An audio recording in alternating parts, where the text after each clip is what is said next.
ಶಿವನ ಪಾತ್ರ ಅಂತ ಬಂದಾಗ ಇವರೇ ಮೊದಲು ನೆನಪಾಗ್ತಾ ಇರುವಂತದ್ದು. ನಾಗಿಣಿ ಮಾಡ್ಕೊಂಡು ಹೋಗ್ತಾ ಇದ್ದೆ ಪಾತ್ರ, ಅದೇ ಸಂದರ್ಭದಲ್ಲಿ ನನಗೆ ಶನಿ ಶಿವನ್ ಪಾತ್ರ. ಬಟ್ ನಿಮ್ಮದೇ ಒಂದು ಪ್ರತಿಮೆ ರೆಡಿ ಆಗುತ್ತೆ. ಬಹುಶಃ ಎಲ್ಲರಿಗೂ ಆ ಯೋಗ ಸಿಗಲ್ಲ. ಅಂದ್ರೆ ಈಗ ನೀವು ಇಬ್ರು ಹೆಂಡ್ತೀರ, ನಿಮ್ಗೆ ಇಬ್ರು ಮಕ್ಕಳು. ನನ್ನ ಫ್ಯಾಮಿಲಿ ಲೈಫ್ನ ನಾನು ಆಚೆ ಕಡೆ ಇಡಕ್ಕೆ ಇಷ್ಟಪಡಲ್ಲ. IPL ಟಿಕೆಟ್ ಅವ್ರಿಗೆ ಫ್ರೀ ಬೇಕು ಅಂತ ಕೇಳ್ಕೊತಿದ್ದಾರೆ. ಪುಕ್ಸಟ್ಟೆ ಟಿಕೆಟ್ಗಳನ್ನ ತಗೊಳ್ಳೋದು, ಪುಕ್ಸಟ್ಟೆ ಎಂಟ್ರಿಗಳು ಎಲ್ಲೋದ್ರು ನಮಗೆ ಪುಕ್ಸಟ್ಟೆ ಎಂಟ್ರಿ ಬೇಕು. ನಿಮ್ಮ ತಂದೆಯ ಅಣ್ಣನ ಅಮ್ಮನ ಎರಡನೇ ಮಗನ ಮಗ ನಿಮ್ಗೇನಾಗ್ಬೇಕು? ನನ್ನ ಜೀವನದಲ್ಲಿ ನಂಗೆ ಯಾರಾದ್ರೂ ತುಂಬಾ ಕಷ್ಟ ಅಂತ ಕೊಟ್ಟಿದ್ರೆ ನೀವೇ ಅನ್ಸುತ್ತೆ ಈ ಪ್ರಶ್ನೆ ಕೇಳೋ ಮುಖಾಂತರ. ಹೇಗೆ ಬಿಗ್ ಬಾಸ್ಗೆ ಸೆಲೆಕ್ಟ್ ಆದ್ರಿ? ಹೇಗೆ ಆಫರ್ ಬಂತು ಅನ್ನೋ ಹಿಂದೆ ತಗೊಳಕಿಲ್ಲ. ನಾನು ಯಾವತ್ತು ಯಾವುದೇ ಅವಕಾಶಗಳನ್ನ ಕೇಳಿ ಪಡ್ಕೊಂಡಿರೋನಲ್ಲ. ಯಾವ ತರ ಬಟ್ಟೆ ಹಾಕಿದ್ರು ಏನ್ ಮಾತಾಡಿದ್ರು ಅಲ್ಲ ಅವರು ಕಮೆಂಟ್ ಮಾಡೇ ಮಾಡ್ತಾರೆ.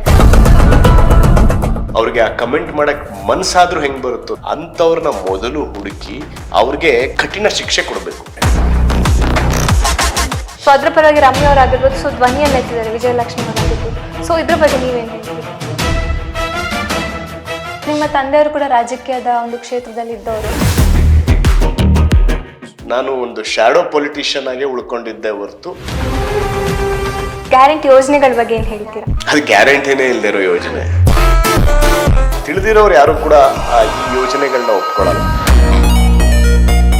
ಎಷ್ಟೋ ಜನ ಸ್ಕೂಲ್ ಮಕ್ಕಳುಗಳಿಗೆ ಅದರಿಂದ ದೊಡ್ಡ ಹೊಡೆತ ಆಗಿದೆ. ಬೈ ಎಲೆಕ್ಷನ್ ಆಯ್ತು. ಆ ಬೈ ಎಲೆಕ್ಷನ್ಗೂ ಮುಂಚೆ ಎಲ್ಲ ಫಂಡ್ಗಳು ರಿಲೀಸ್ ಆಗ್ಬೋದಷ್ಟೇ. 300-400 ರೂಪಾಯಿ ಬಿಲ್ ಬರ್ತಿದ್ದವ್ರಿಗೆಲ್ಲ ಈಗ 1,000 ರೂಪಾಯಿ 1,200 ರೂಪಾಯಿ ಬಿಲ್ ಬರುತ್ತೆ. ಫೇಲ್ಯೂರ್. ಸುಮ್ಮನೆ ನೀವು ಕೊಡ್ತಾ ಇದೀವಿ ಅಂತ ಹೇಳ್ತಾ ಇದ್ರೆ ಯಾರಿಗೂ ಬಂದಿಲ್ಲ. ಒಂದೇ ಸಲ ತೆಗೆದು MLA ಮಗ ಡೈರೆಕ್ಟ್ MLA ಆಗ್ಬಿಡ್ಬೇಕು, ಮಂತ್ರಿ ಮಗ ಡೈರೆಕ್ಟ್ ಮಂತ್ರಿ ಆಗ್ಬಿಡ್ಬೇಕು. ನಮಸ್ಕಾರ ವೀಕ್ಷಕರೇ, ನ್ಯಾಷನಲ್ ಟಿವಿಗೆ ಸ್ವಾಗತ. ನಾನು ಸ್ವಾತಿ ಸಾಲ್ಯನ್.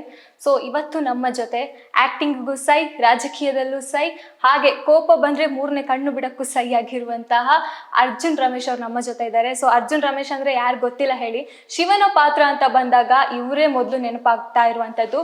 ಹಾಗೆ ಮಹಾಕಾಳಿ ಆಗಿರ್ಬೋದು, ಹಾಗೆ ಕೆಲವೊಂದಿಷ್ಟು ಸಾಕಷ್ಟು ಸೀರಿಯಲ್ಗಳಲ್ಲಿ ಇವರದೇ ಅದೊಂದು ಛಾಪನ್ನ ಮೂಡಿಸಿದ್ದಾರೆ. ಸೊ ಇವತ್ತು ಅರ್ಜುನ್ ರಮೇಶ್ ಅವರು ನಮ್ಮ ಜೊತೆ ಭಾಗಿಯಾಗಿದ್ದಾರೆ. ಬನ್ನಿ ಅವ್ರನ್ನ ಮಾತಾಡ್ಸೋಣ. ಹಾಯ್ ಸರ್, ಕಾರ್ಯಕ್ರಮಕ್ಕೆ ಸ್ವಾಗತ. ನಮಸ್ತೆ, ಥ್ಯಾಂಕ್ ಯು. ಹೇಗಿದ್ದೀರಾ ಸರ್? ಈಗಿನ ವಯಸ್ಸಿಗೆ ತಕ್ಕಾಗಿ ಅಪ್ಪಾಟ್ ರಾಜಕೀಯ ಮತ್ತೆ ಈಗ ಆಕ್ಟಿಂಗ್ ಅನ್ನೋದನ್ನ ಬಿಟ್ರೆ ನಿಮ್ಮ ಜೀವನ ಹೇಗಿದೆ, ಹೇಗ್ ನಡೀತಾ ಇದೆ? ಜೀವನ ಪ್ರೊಫೆಷನ್ ಇದ್ರೆ ತುಂಬಿರುತ್ತೆ, ಪ್ರೊಫೆಷನ್ ಏನೂ ಇಲ್ಲ ಅಂದ್ರೆ ಸಿಂಪಲ್ ಆಗಿ ಖಾಲಿಯಾಗಿರುತ್ತೆ. ನೆಮ್ಮದಿ ಹುಡ್ಕೊಂಡು ಹೋಗಕ್ ಹೋಗ್ಬಾರ್ದು, ನೆಮ್ಮದಿಯಾಗಿರೋ ಪ್ರಯತ್ನ ಮಾಡ್ಬೇಕು. ಸೊ ಈಗ ನಿಮ್ಗೆ ರಾಜಕೀಯದಲ್ಲಿ ನೆಮ್ಮದಿ ಸಿಗ್ತಿದ್ಯಾ, ಆಕ್ಟಿಂಗ್ ಅಲ್ಲಿ ನೆಮ್ಮದಿ ಸಿಗ್ತಿದ್ಯಾ? ಅದೆರಡು ಕ್ಷೇತ್ರ ನೆಮ್ಮದಿಯಾಗಿರೋಂಥ ಕ್ಷೇತ್ರ ಅಲ್ಲ, ಅಲ್ಲಿ ನೆಮ್ಮದಿ ನಾವೇ ಹುಡ್ಕೋಬೇಕು. ಬಟ್ ಫೈನ್, ಎರಡು ಕ್ಷೇತ್ರದಲ್ಲಿ ನನಗೆ ಒಂದು ಪಾಸಿಟಿವ್ ವೈಬ್ಸ್ ಇದೆ. If not today tomorrow will be my day ಅನ್ನೋ ನಂಬಿಕೆ ಇದೆ. So going on. ಅಂದ್ರೆ ಹೇಗ್ ಬ್ಯಾಲೆನ್ಸ್ ಮಾಡ್ತೀರಾ ಆ ಕಡೆನೂ ಈ ಕಡೆನೂ ಅಂತ? ಅಷ್ಟು ವರ್ಷ ಆಯ್ತು ಸತತ. ಈಗ ಆಲ್ರೆಡಿ ಇಟ್ಸ್ ಬೀನ್ 10-12 years. ಅದಕ್ಕೂ ಮುಂಚೆ ರಾಜಕೀಯದಲ್ಲಿದ್ದೆ. ರಾಜಕೀಯ it's been like since 2005, at most 20 years of my political journey. Early ಏಜಲ್ಲೇ ಪೊಲಿಟಿಕ್ಸ್ ಶುರು ಮಾಡಿದ್ದೆ. ಸೊ ಸಿನಿಮಾ ಬಂದು 10 ವರ್ಷ, ಸೀರಿಯಲ್ ಟೆಲಿವಿಷನ್ ಇಂಡಸ್ಟ್ರಿಗೆ ಬಂದು 10 ವರ್ಷ ಆಯ್ತು. ಮ್ಯಾನೇಜ್ ಮಾಡ್ತಾ ಇದ್ದೀನಿ, ಎಲ್ಲೂ ಯಾವುದಕ್ಕೂ ತೊಂದರೆ ಆಗದೆ ಇರೋ ರೀತಿ ಮ್ಯಾನೇಜ್ ಮಾಡ್ತಾ ಇದ್ದೀನಿ. ಅಂದ್ರೆ ಈಗ ನಿಮ್ಮ ತಂದೆಯವರು ಕೂಡ ರಾಜಕೀಯದ ಒಂದು ಕ್ಷೇತ್ರದಲ್ಲಿ ಇದ್ದವರು. ಸೊ ಅವರ ಪ್ರಭಾವ ನಿಮ್ಮ ಮೇಲೆ ಹೇಗೆ ಬೀರಿತ್ತು ಅನ್ನೋದು? ಯಾವಾಗ್ಲೂ ಒಂದು ಹೇಳ್ತೀನಿ, ರಾಜಕಾರಣದಲ್ಲಿ ನನ್ನ ತಂದೆ ಏನೋ ರಾಜಕೀಯದಲ್ಲಿದ್ರು, ನನ್ನ ತಂದೆ ಏನೋ ಅಧಿಕಾರದಲ್ಲಿದ್ರು ಅನ್ನೋ ಕಾರಣಕ್ಕೋಸ್ಕರ ರಾಜಕೀಯ ಕ್ಷೇತ್ರನ ಆಯ್ಕೆ ಮಾಡ್ಕೋಬಾರ್ದು. This is my personal opinion. ನನಗೆ ರಾಜಕೀಯದ ಮೇಲೆ ಇಂಟ್ರೆಸ್ಟ್ ಇತ್ತು. ಯಾಕಂದ್ರೆ ಸಣ್ಣ ವಯಸ್ಸಿನಿಂದಾನೇ ನಾನು ಈ ನ್ಯೂಸ್ ಪೇಪರ್ಗಳು, ಈ ನ್ಯೂಸ್ಗಳು ಚಿಕ್ಕ ವಯಸ್ಸಿನಲ್ಲಿ, ಅವಾಗೆಲ್ಲ DD9 ಚಂದನ ನ್ಯೂಸ್ ಬಿಟ್ರೆ ಬೇರೆ ನ್ಯೂಸ್ ಇರ್ತಿರ್ಲಿಲ್ಲ. ಸೊ ಆ ನ್ಯೂಸ್ಗಳು ನೋಡ್ಕೊಂಡು ಬಂದಂಥವ್ನು ನಾನು. ಸೊ ಇಚ್ಛಾಶಕ್ತಿ ಇದ್ದೇ ನಾನು ರಾಜಕೀಯದ ಕ್ಷೇತ್ರನ ಆಯ್ಕೆ ಮಾಡ್ಕೊಂಡಿದ್ದೀನಿ ಹೊರತು ತಂದೆ ಪ್ರಭಾವದಿಂದ ಯಾವತ್ತೂ ಕೂಡ ರಾಜಕೀಯದ ಕ್ಷೇತ್ರದಲ್ಲಿ ಇಲ್ಲ. ಅಂದ್ರೆ ಅನ್ಸ್ಲಿಲ್ವಾ ತಂದೆ ಅವ್ರು ಇದ್ದಾಗ ನಾನು ಹೋಗ್ಬೇಕು ಅಂತ ಅನಿಸ್ಲಿಲ್ವಾ ಅನ್ನುವಂತ? ಬಹುಶಃ ಹಂಗನ್ನೋದಾಗಿದ್ದಿದ್ರೆ ಬಹುಶಃ ಅವರು ವಿಧಾನ ಪರಿಷತ್ ಸದಸ್ಯರಾಗಿದ್ರು, ಚೇರ್ಮನ್ ಆಗಿದ್ರು. ಅವಾಗ್ಲೇ ನಾನು ಪೊಲಿಟಿಕ್ಸ್ ಅಲ್ಲಿ ಏನಾದ್ರೂ ಒಂದಷ್ಟು ಸ್ಥಾನಮಾನಗಳು ತಗೊಳ್ಳೋ ಅಂಥದ್ದು ಮಾಡ್ಬೋದಾಗಿತ್ತು. ನೀವು ನಂಬಲ್ಲ, ಅವರು ರಾಜಕೀಯದಲ್ಲಿ ಇದ್ದಷ್ಟು ನಾನು ಒಂದು ಶ್ಯಾಡೋ ಪೊಲಿಟಿಷಿಯನ್ ಆಗಿ ಉಳ್ಕೊಂಡಿದ್ದೆ ಹೊರತು ಎಲ್ಲೂ ಕೂಡ ಫ್ರಂಟ್ ಲೈನ್ಗೆ ಬಂದು ತಂದೆ ಇದ್ದಾರೆ ಅಂದ್ಬಿಟ್ಟು ಅವರ ಒಂದು ಅದಕ್ಕೆ ನಾನು ಯಾವತ್ತೂ ತಲೆ ಹಾಕ್ತಿರ್ಲಿಲ್ಲ. ಸೊ ಈಗ ಅವ್ರಿಗೆ it's like retirement time of his political career. So ಈಗ ನಾನು ಐ ಆಮ್ ಮೋರ್ ಆಕ್ಟಿವ್. ಈಗ ರಾಜಕೀಯದಲ್ಲಿ ಮೋರ್ ಆಕ್ಟಿವಾ, ಆಕ್ಟಿಂಗ್ ಅಲ್ಲಿ ಮೋರ್ ಆಕ್ಟಿವಾ? ಎರಡರಲ್ಲೂ ಆಕ್ಟಿವ್ ಇದೆ. I can never choose one. ಎರಡರಲ್ಲೂ ಆಕ್ಟಿವ್ ಆಗಿದ್ದೀನಿ. ಅಂದ್ರೆ ಈಗ ರಾಜಕೀಯದಲ್ಲಿದ್ದು ಆಕ್ಟಿಂಗಿಗೆ ಯಾವ ರೀತಿ ಇಂಟ್ರೆಸ್ಟ್ ಬೆಳೀತು, ಯಾಕೆ ಇಂಟ್ರೆಸ್ಟ್ ಬೆಳೀತು ಅನ್ನುವಂಥದ್ದು? ಆಕ್ಚುಲಿ ಇದು good question. Actually acting was never my cup of tea. ನಾನು ಚಿಕ್ಕ ವಯಸ್ಸಿನಲ್ಲೇ ಸಾಹಸ ವಿಷ್ಣುವರ್ಧನ್ ಸರ್ನ ದೊಡ್ಡ ಫ್ಯಾನ್. ಅವ್ರ ಸಿನಿಮಾಗಳನ್ನ ಸಾಮಾನ್ಯವಾಗಿ ನಾನು ಬೇರೆ ಎಲ್ಲಾ ಕನ್ನಡ ಸಿನಿಮಾಗಳನ್ನೂ ಒಂದ್ಸಲ 2 ಸಲ ನೋಡ್ತಿದ್ರೆ ಅವ್ರ ಸಿನಿಮಾಗಳನ್ನ ವಿಶೇಷವಾಗಿ 10 ಸಲ 15 ಸಲ, ಕೆಲವೊಂದು ಸಿನಿಮಾಗಳು ಲೆಕ್ಕವೇ ಇಲ್ಲದೆ ಇರೋಷ್ಟು.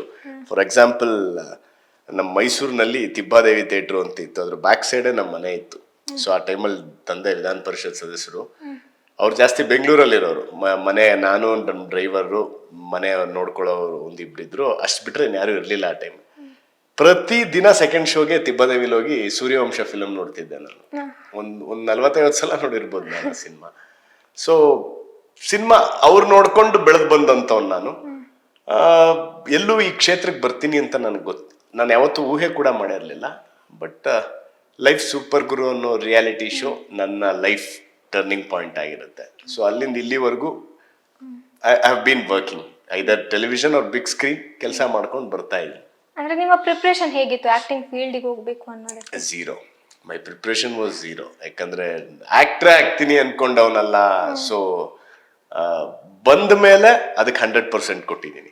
ಬರಕ್ ಮುಂಚೆ ಐ ವಾಸ್ ಝೀರೋ. ಈಗಲೂ ಕೂಡ ಪ್ರತಿದಿನ ನನ್ನ ಕೈಲಿ ನಾನು ಯಾವುದೇ ಒಂದು ಪಾತ್ರ ಮಾಡಬೇಕಾದ್ರೂ ಕೂಡ I give my level best. ಆ ಪಾತ್ರಕ್ಕೆ ನಾನು ಎಷ್ಟು ಮ್ಯಾಕ್ಸಿಮಮ್ ನನಗೆ ಶಕ್ತಿ ಎಷ್ಟಿದೆಯೋ, ಬಿಕಾಸ್ ಆಕ್ಟ್ ಮಾಡ್ತಾ ಇದ್ದೀನಿ, ಇವತ್ತು ನಾನು ಒಂದು ದಿವಸ ಶೂಟಿಂಗ್ ಆಗುತ್ತೆ ಅನ್ನೋ ಕಾರಣಕ್ಕೋಸ್ಕರ ಆಕ್ಟ್ ಮಾಡೋನಲ್ಲ ನಾನು. ಯಾವ್ದನ್ನೇ ಆಯ್ಕೆ ಮಾಡ್ಕೊಂಡ್ರು ನಾನು ಇದನ್ನ ಮಾಡ್ತೀನಿ, ಇದನ್ನ ಮಾಡಲೇಬೇಕು, ಇದು ರೀಚ್ ಆಗೋ ಮಟ್ಟಿಗೆ ನನ್ನ ಪಾತ್ರ ನಾನು ಮಾಡಬೇಕು ಅಂತಾನೆ ಮಾಡ್ತೀನಿ. ಎಸ್, ಈಗ ನಿಮ್ಮ ಬಾಲ್ಯದ ಬಗ್ಗೆ ಹೇಳೋದಾದ್ರೆ ನಿಮ್ಮ ಸ್ಕೂಲು ಕಾಲೇಜು ಎಲ್ಲ ಎಲ್ಲಾಗಿದ್ದು? ನಂದು ಒಂಥರ ಟೂರಿಂಗ್ ಟ್ಯಾಕಿಸ್ ಇದ್ದಂಗೆ. ಯಾಕಂದ್ರೆ ನನ್ನ ಸ್ಕೆಡ್ಯೂಲ್ ತುಂಬಾ, ಫಸ್ಟ್ ಸ್ಟ್ಯಾಂಡರ್ಡ್ ಸ್ಕೂಲ್ಗಳು ತುಂಬಾ ಚೇಂಜ್ ಮಾಡಿದ್ದೀನಿ ನಾನು. ಸ್ಕೂಲು ಕಾಲೇಜಸ್ ಚೇಂಜ್ ಆಗಿದೆ. ಬೆಂಗಳೂರಲ್ಲಿ I was still lower middle class. ಬೆಂಗಳೂರಲ್ಲಿ ಮಾಡಿದೆ. ಹೈಸ್ಕೂಲ್ ಮೈಸೂರಿಗೆ ಹೋದೆ. ಹೈಸ್ಕೂಲ್ ಇಲ್ಲೂ 1 ವರ್ಷ ಮಾಡಿದೆ, ಆಮೇಲೆ ಮೈಸೂರಿಗೆ ಹೋದೆ. ಆಫ್ಟರ್ ದಟ್ ಕಾಲೇಜ್ ಡಿಫ್ರೆಂಟ್, ಒಂದಷ್ಟು ಬೇರೆ ಬೇರೆ ಕಾಲೇಜುಗಳು, ಒಂದೇ ಕಾಲೇಜಲ್ಲಿ ಇರಲಿಲ್ಲ ನಾನು. ಒಂದು 5-6 ಕಾಲೇಜುಗಳು ನೋಡಿದೆ. ಸೊ ಅದು ಒಂಥರ ಲಾಂಗ್ ಜರ್ನಿನೇ ನಂದು. ಅಂದ್ರೆ ಅರ್ಜುನ್ ಅವ್ರು ಒಂದು ಸೀರಿಯಲ್ ಮಾಡ್ತಿದ್ದಾಗ ಅದರಲ್ಲಿ ಮಿಡಲ್ ಆಫ್ ದ ವೀಕ್ ಅವ್ರು ಇರ್ತಾರೆ, ಆಮೇಲೆ ಅವ್ರು ಇರಲ್ಲ ಅನ್ನೋ ಮಾತು ಕೆಲವೊಂದು ಬರ್ತಿತ್ತು. ಸೊ ಅದಕ್ಕೆ ಏನ್ ಹೇಳ್ತೀರಾ? ಹಾಗೇನಿಲ್ಲ. ಎಲ್ಲೇ ಆದ್ರೂ self respect is very important. Self respect ಎಲ್ಲಿವರೆಗೂ ಗಿವ್ ಅಂಡ್ ಟೇಕ್ ಪಾಲಿಸಿ. ಯಾವಾಗ್ಲೂ ಅಷ್ಟೇ, ನಾವೇನೇ ಕೆಲಸ ಮಾಡಿದ್ರು ನಾವು ನಮ್ಮ 100% ಕೊಟ್ಟಾಗ, ಆ ಕಡೆಯಿಂದನೂ ನಮ್ಗೆ 100% ಇದ್ದಾಗ ಎಲ್ಲವೂ ಚೆನ್ನಾಗಿರುತ್ತೆ.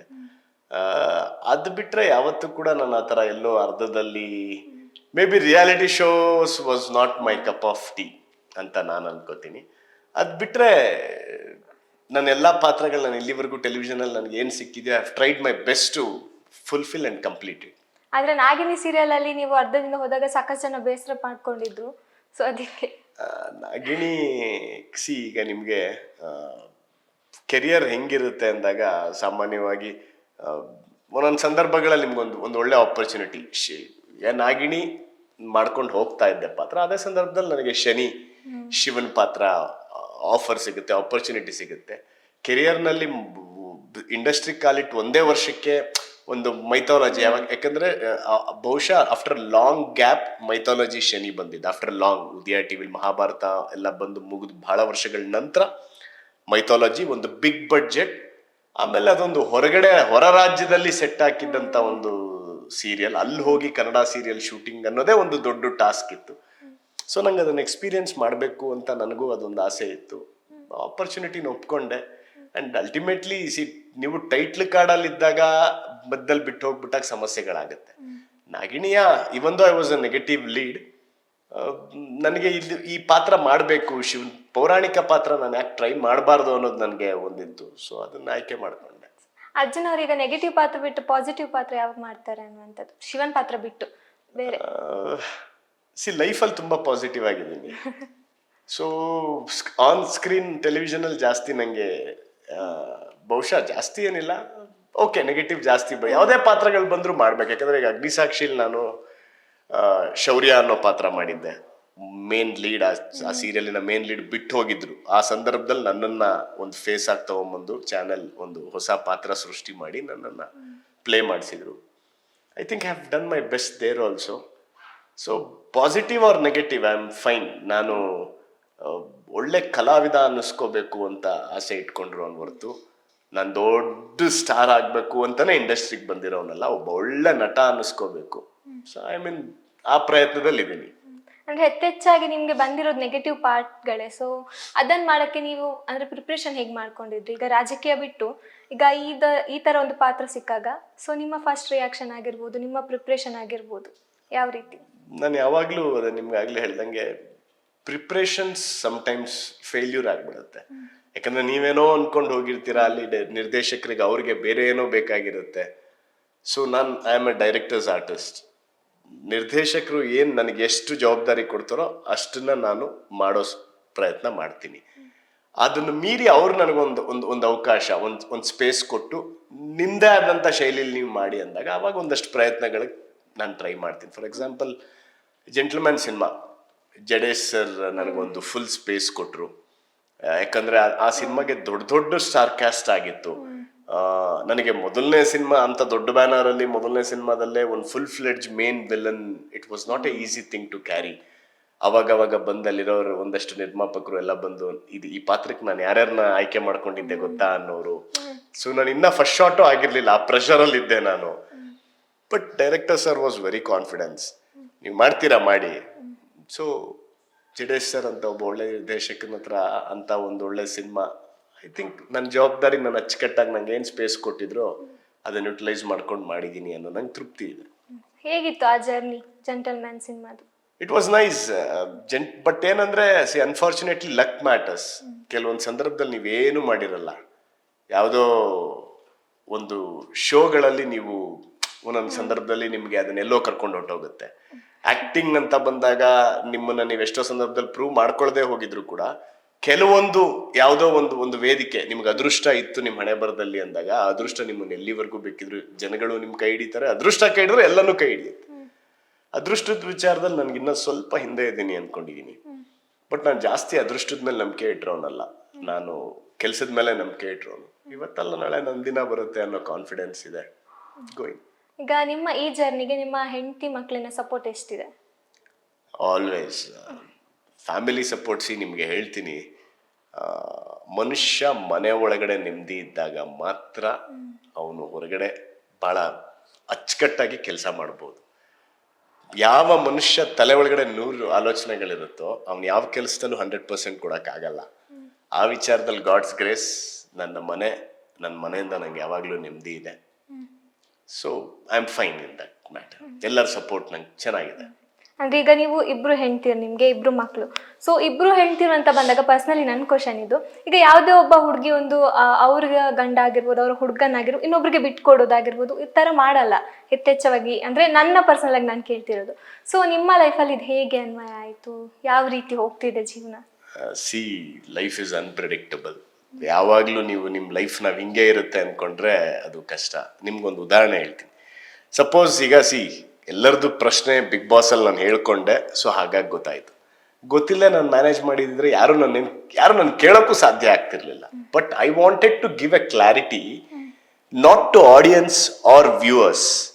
ಆ ಶೋನಲ್ಲಿ ಅವತ್ತು ನಾನು ಯಾರು ಅಂತ ಬಂದಾಗ ನಾನು ನನ್ನ ಬಗ್ಗೆ ಹೇಳ್ಕೋಬೇಕಾಗಿರುತ್ತೆ, ನನ್ನ ಫ್ಯಾಮಿಲಿ ಬಗ್ಗೆ ಹೇಳ್ಕೋಬೇಕಾಗಿರುತ್ತೆ. ನಾನು ಇಬ್ಬರಲ್ಲಿ ಒಬ್ಬರ ಹೆಸರು ಹೇಳಿದ್ರೆ ನನ್ನ ಮನೆಯವರು, ಅವರಿಬ್ಬರಲ್ಲಿ ಒಬ್ರಿಗೆ ನಾನು ದ್ರೋಹ ಮಾಡ್ದಂಗಾಗುತ್ತೆ. ಸೊ ಅಲ್ಲಿ ನಾನು ಕೊಟ್ಟಂತ ಜಸ್ಟಿಫಿಕೇಶನ್ ನನ್ನ ಕುಟುಂಬಕ್ಕೆ, ಕುಟುಂಬದ ಸದಸ್ಯರಿಗೆ ಮಾತ್ರ. ಇವತ್ತು ಕೂಡ ಅದ್ಯಾವತ್ತು ನಾನು ಇನ್ನೊಬ್ರಿಗೆ ಅದನ್ನ, ನನ್ನ ಫ್ಯಾಮಿಲಿ ಲೈಫ್ನ ನಾನು ಆಚೆ ಕಡೆ ಇಡಕ್ಕೆ ಇಷ್ಟಪಡಲ್ಲ. Because it is my personal. I am happy with both of them. ಇವತ್ತಿಗೂ ನನಗೆ ಇಬ್ರು ಸ್ಟ್ರೆಂತ್ ಆಗಿ ನಿಂತಿದ್ದಾರೆ. ಯಾವ ಜನ್ಮದಲ್ಲಿ ಬಹುಶಃ ಎಲ್ಲ ಅದಕ್ಕೂ ಪುಣ್ಯನೇ ಇರಬೇಕು ಅಂತ ಅನ್ಕೋತೀನಿ. ಇವತ್ತು ಬಹುಶಃ ಎಷ್ಟೋ ಜನ ಫೇಲ್ಯೂರ್ ಆಗೋಗಿದ್ದಾರೆ.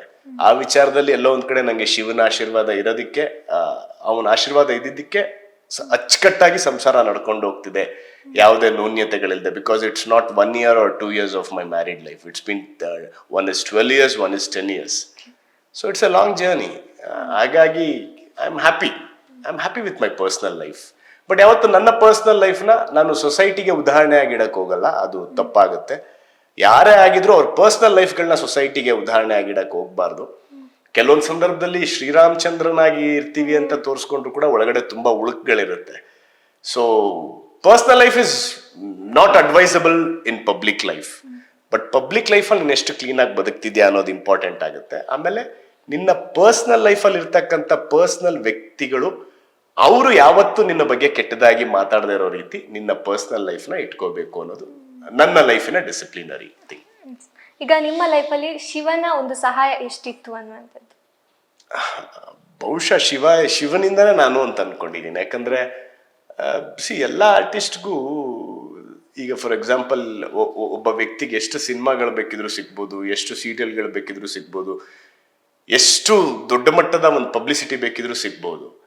ಆದ್ರೆ ಎಷ್ಟು ಜನಕ್ಕೆ ಪ್ರಪಂಚದಲ್ಲಿ ಶಿವನ ವೇಷ, ಶಿವನ ಪಾತ್ರ ಹಾಕೊಂಡು ಟೆಲಿವಿಷನ್ ಮೇಲೆ ಪ್ರತಿ ದಿನ ನಾನು ಒಬ್ಬ ಶಿವನ್ ರೆಪ್ರೆಸೆಂಟೇಟಿವ್ ಆಗಿ ಕೆಲಸ ಮಾಡಕ್ಕೆ ಎಷ್ಟು ಜನಕ್ಕೆ ಸಾಧ್ಯ? ಆ ವಿಚಾರದಲ್ಲಿ ನಾನು ಅದೃಷ್ಟವಂತ. ಆ ವಿಚಾರದಲ್ಲಿ ನಂಗೆ ಶಿವನ ಆಶೀರ್ವಾದ ಜಾಸ್ತಿ ಇದೆ ಅನ್ಕೋತೀನಿ. It's not easy. ತಲೆ ಮೇಲೆ ವಿಗ್ ಇಟ್ಕೊಂಡು 12 hours 13 hours ಕನ್ಸಿಸ್ಟೆನ್ಸಿಯಲ್ಲಿ ವರ್ಕ್ ಮಾಡೋದು, ಅದು ತಮಾಷೆ ಅಲ್ಲ. ಎಲ್ಲೋ ಆ ಶಕ್ತಿ, ಅವನ ಆಶೀರ್ವಾದ ಇದ್ದಾಗ ಮಾತ್ರ ಅಂತ ಪಾತ್ರಗಳು ಮಾಡಕ್ ಸಾಧ್ಯ. ಆ ವಿಚಾರದಲ್ಲಿ ನಾನು ಅದೃಷ್ಟವಂತ ಅನ್ಕೋತೀನಿ. ಒಂದಲ್ಲ ಎರಡಲ್ಲ ಅಂತ 3 ಸತತ ದೊಡ್ಡ ಟೆಲಿವಿಷನ್ ಶೋಗಳಲ್ಲಿ ಶನಿ, ಮಹಾಕಾಳಿ ಮತ್ತು ಶ್ರೀದೇವಿ ಮಹಾತ್ಮೆ, ಈ 3ರಲ್ಲೂ ಕೂಡ ಶಿವನಾಗಿ ಮಾಡಿದೆ ಅನ್ನೋ ಆತ್ಮತೃಪ್ತಿ ನನಗೆ ಕೊನೆವರೆಗೂ ಇದೆ. ಅಂದ್ರೆ ಈಗ ನೀವು ಆ ಪಾತ್ರ ಮಾಡಿದ್ಮೇಲೆ ಶಿವನ ಭಕ್ತರಾದ್ರ ಅಥವಾ ಅದಕ್ಕಿಂತ ಮುಂಚೆ ಶಿವ ಅಂದ್ರೆ ಇಷ್ಟ ಆಯ್ತಾ? ಡೆಫಿನೆಟ್ಲಿ ಹೌದು. ಅಲ್ಲಿವರೆಗೂ ಶಿವ ಅರ್ಜುನ್ ಸಂಬಂಧನೇ ಇರಲಿಲ್ಲ. ನಾನು ಅವಾಗ ಸ್ವಲ್ಪ ಆಂಜನೇಯನ ದೊಡ್ಡ ಭಕ್ತ. ಸೊ ಆಂಜನೇಯ ಸೀಸನಲ್ ಭಕ್ತ. ನಾನು ಒಂಥರ ಗಣೇಶ ಹಬ್ಬ ಬಂದ ಗಣೇಶನ್ ಭಕ್ತ, ಆಂಜನೇಯನ್ ಸೀಸನ್ ಆ ತರ ಭಕ್ತ ನಾನು. ಬಟ್ ಆಫ್ಟರ್ ಶನಿ ಮಾಡಕ್ ಶುರು ಆದಾಗ ನಿಮ್ಗೆ ಕೆಲವೊಂದು ಸಂದರ್ಭದಲ್ಲಿ ನಿಮ್ ಜೀವನದಲ್ಲಿ ಏನಾದ್ರೂ ಒಂದಷ್ಟು ವಿಚಾರಗಳು ಗೊತ್ತಾದಾಗ್ಲೇ ಅದ್ರ ಮೇಲೆ ನೀವು ಇನ್ಫ್ಲೂಯೆನ್ಸ್ ಆಗೋದು. ಯಾವಾಗ ನಾನು ಶನಿಗೆ ಹೋದಾಗ ಕತೆ ನೋಡ್ಬೇಕಾದ್ರೆ ಓ ಶಿವ ಹಿಂಗ್ ಬರ್ತಾನೆ, ಹಿಂಗ್ ಮಾಡ್ತಾನೆ, then I got to know Shiva ಯಾವ ಪ್ಲೇಸ್ ರೂಲ್, ಅವ್ನ್ ವಾಟ್ ಹಿ ಸ್ಟ್ಯಾಂಡ್ಸ್ ಫಾರ್ ಅಂತ ನನಗೆ ಗೊತ್ತಾಗಿದ್ದ ಆ ಪಾತ್ರ ಕತೆ ನೋಡ್ತಾ ನೋಡ್ತಾ ನೋಡ್ತಾ ಆಗ ಗೊತ್ತಾಯ್ತು. So from that time I started feeling, ನಾನು ಯಾರನ್ನೂ ತಲೆ ಒಳಗೆ ಇಟ್ಕೊಂಡಿರ್ಲಿಲ್ಲ. ಉದಾಹರಣೆ ಇಟ್ಕೊಂಡ್ರೆ ನೀವು ಅವ್ರ ತರನೇ ಬ್ರ್ಯಾಂಡ್ ಆಗ್ತೀರಾ. ಸೊ ಅರ್ಜುನ್ ಶಿವ ಆದ್ರೆ ಹೆಂಗ್ ಮಾಡ್ಬೋದು ಅಷ್ಟನ್ನು ಮಾತ್ರ ನಾನು ಆನ್ ಸ್ಕ್ರೀನ್ ಪ್ರೆಸೆಂಟ್ ಮಾಡ್ತಿದ್ದೆ. ಎಲ್ಲೋ ಅದೊಂದು ಒಳ್ಳೆ ರೆಸ್ಪಾನ್ಸ್ ಸಿಕ್ತು.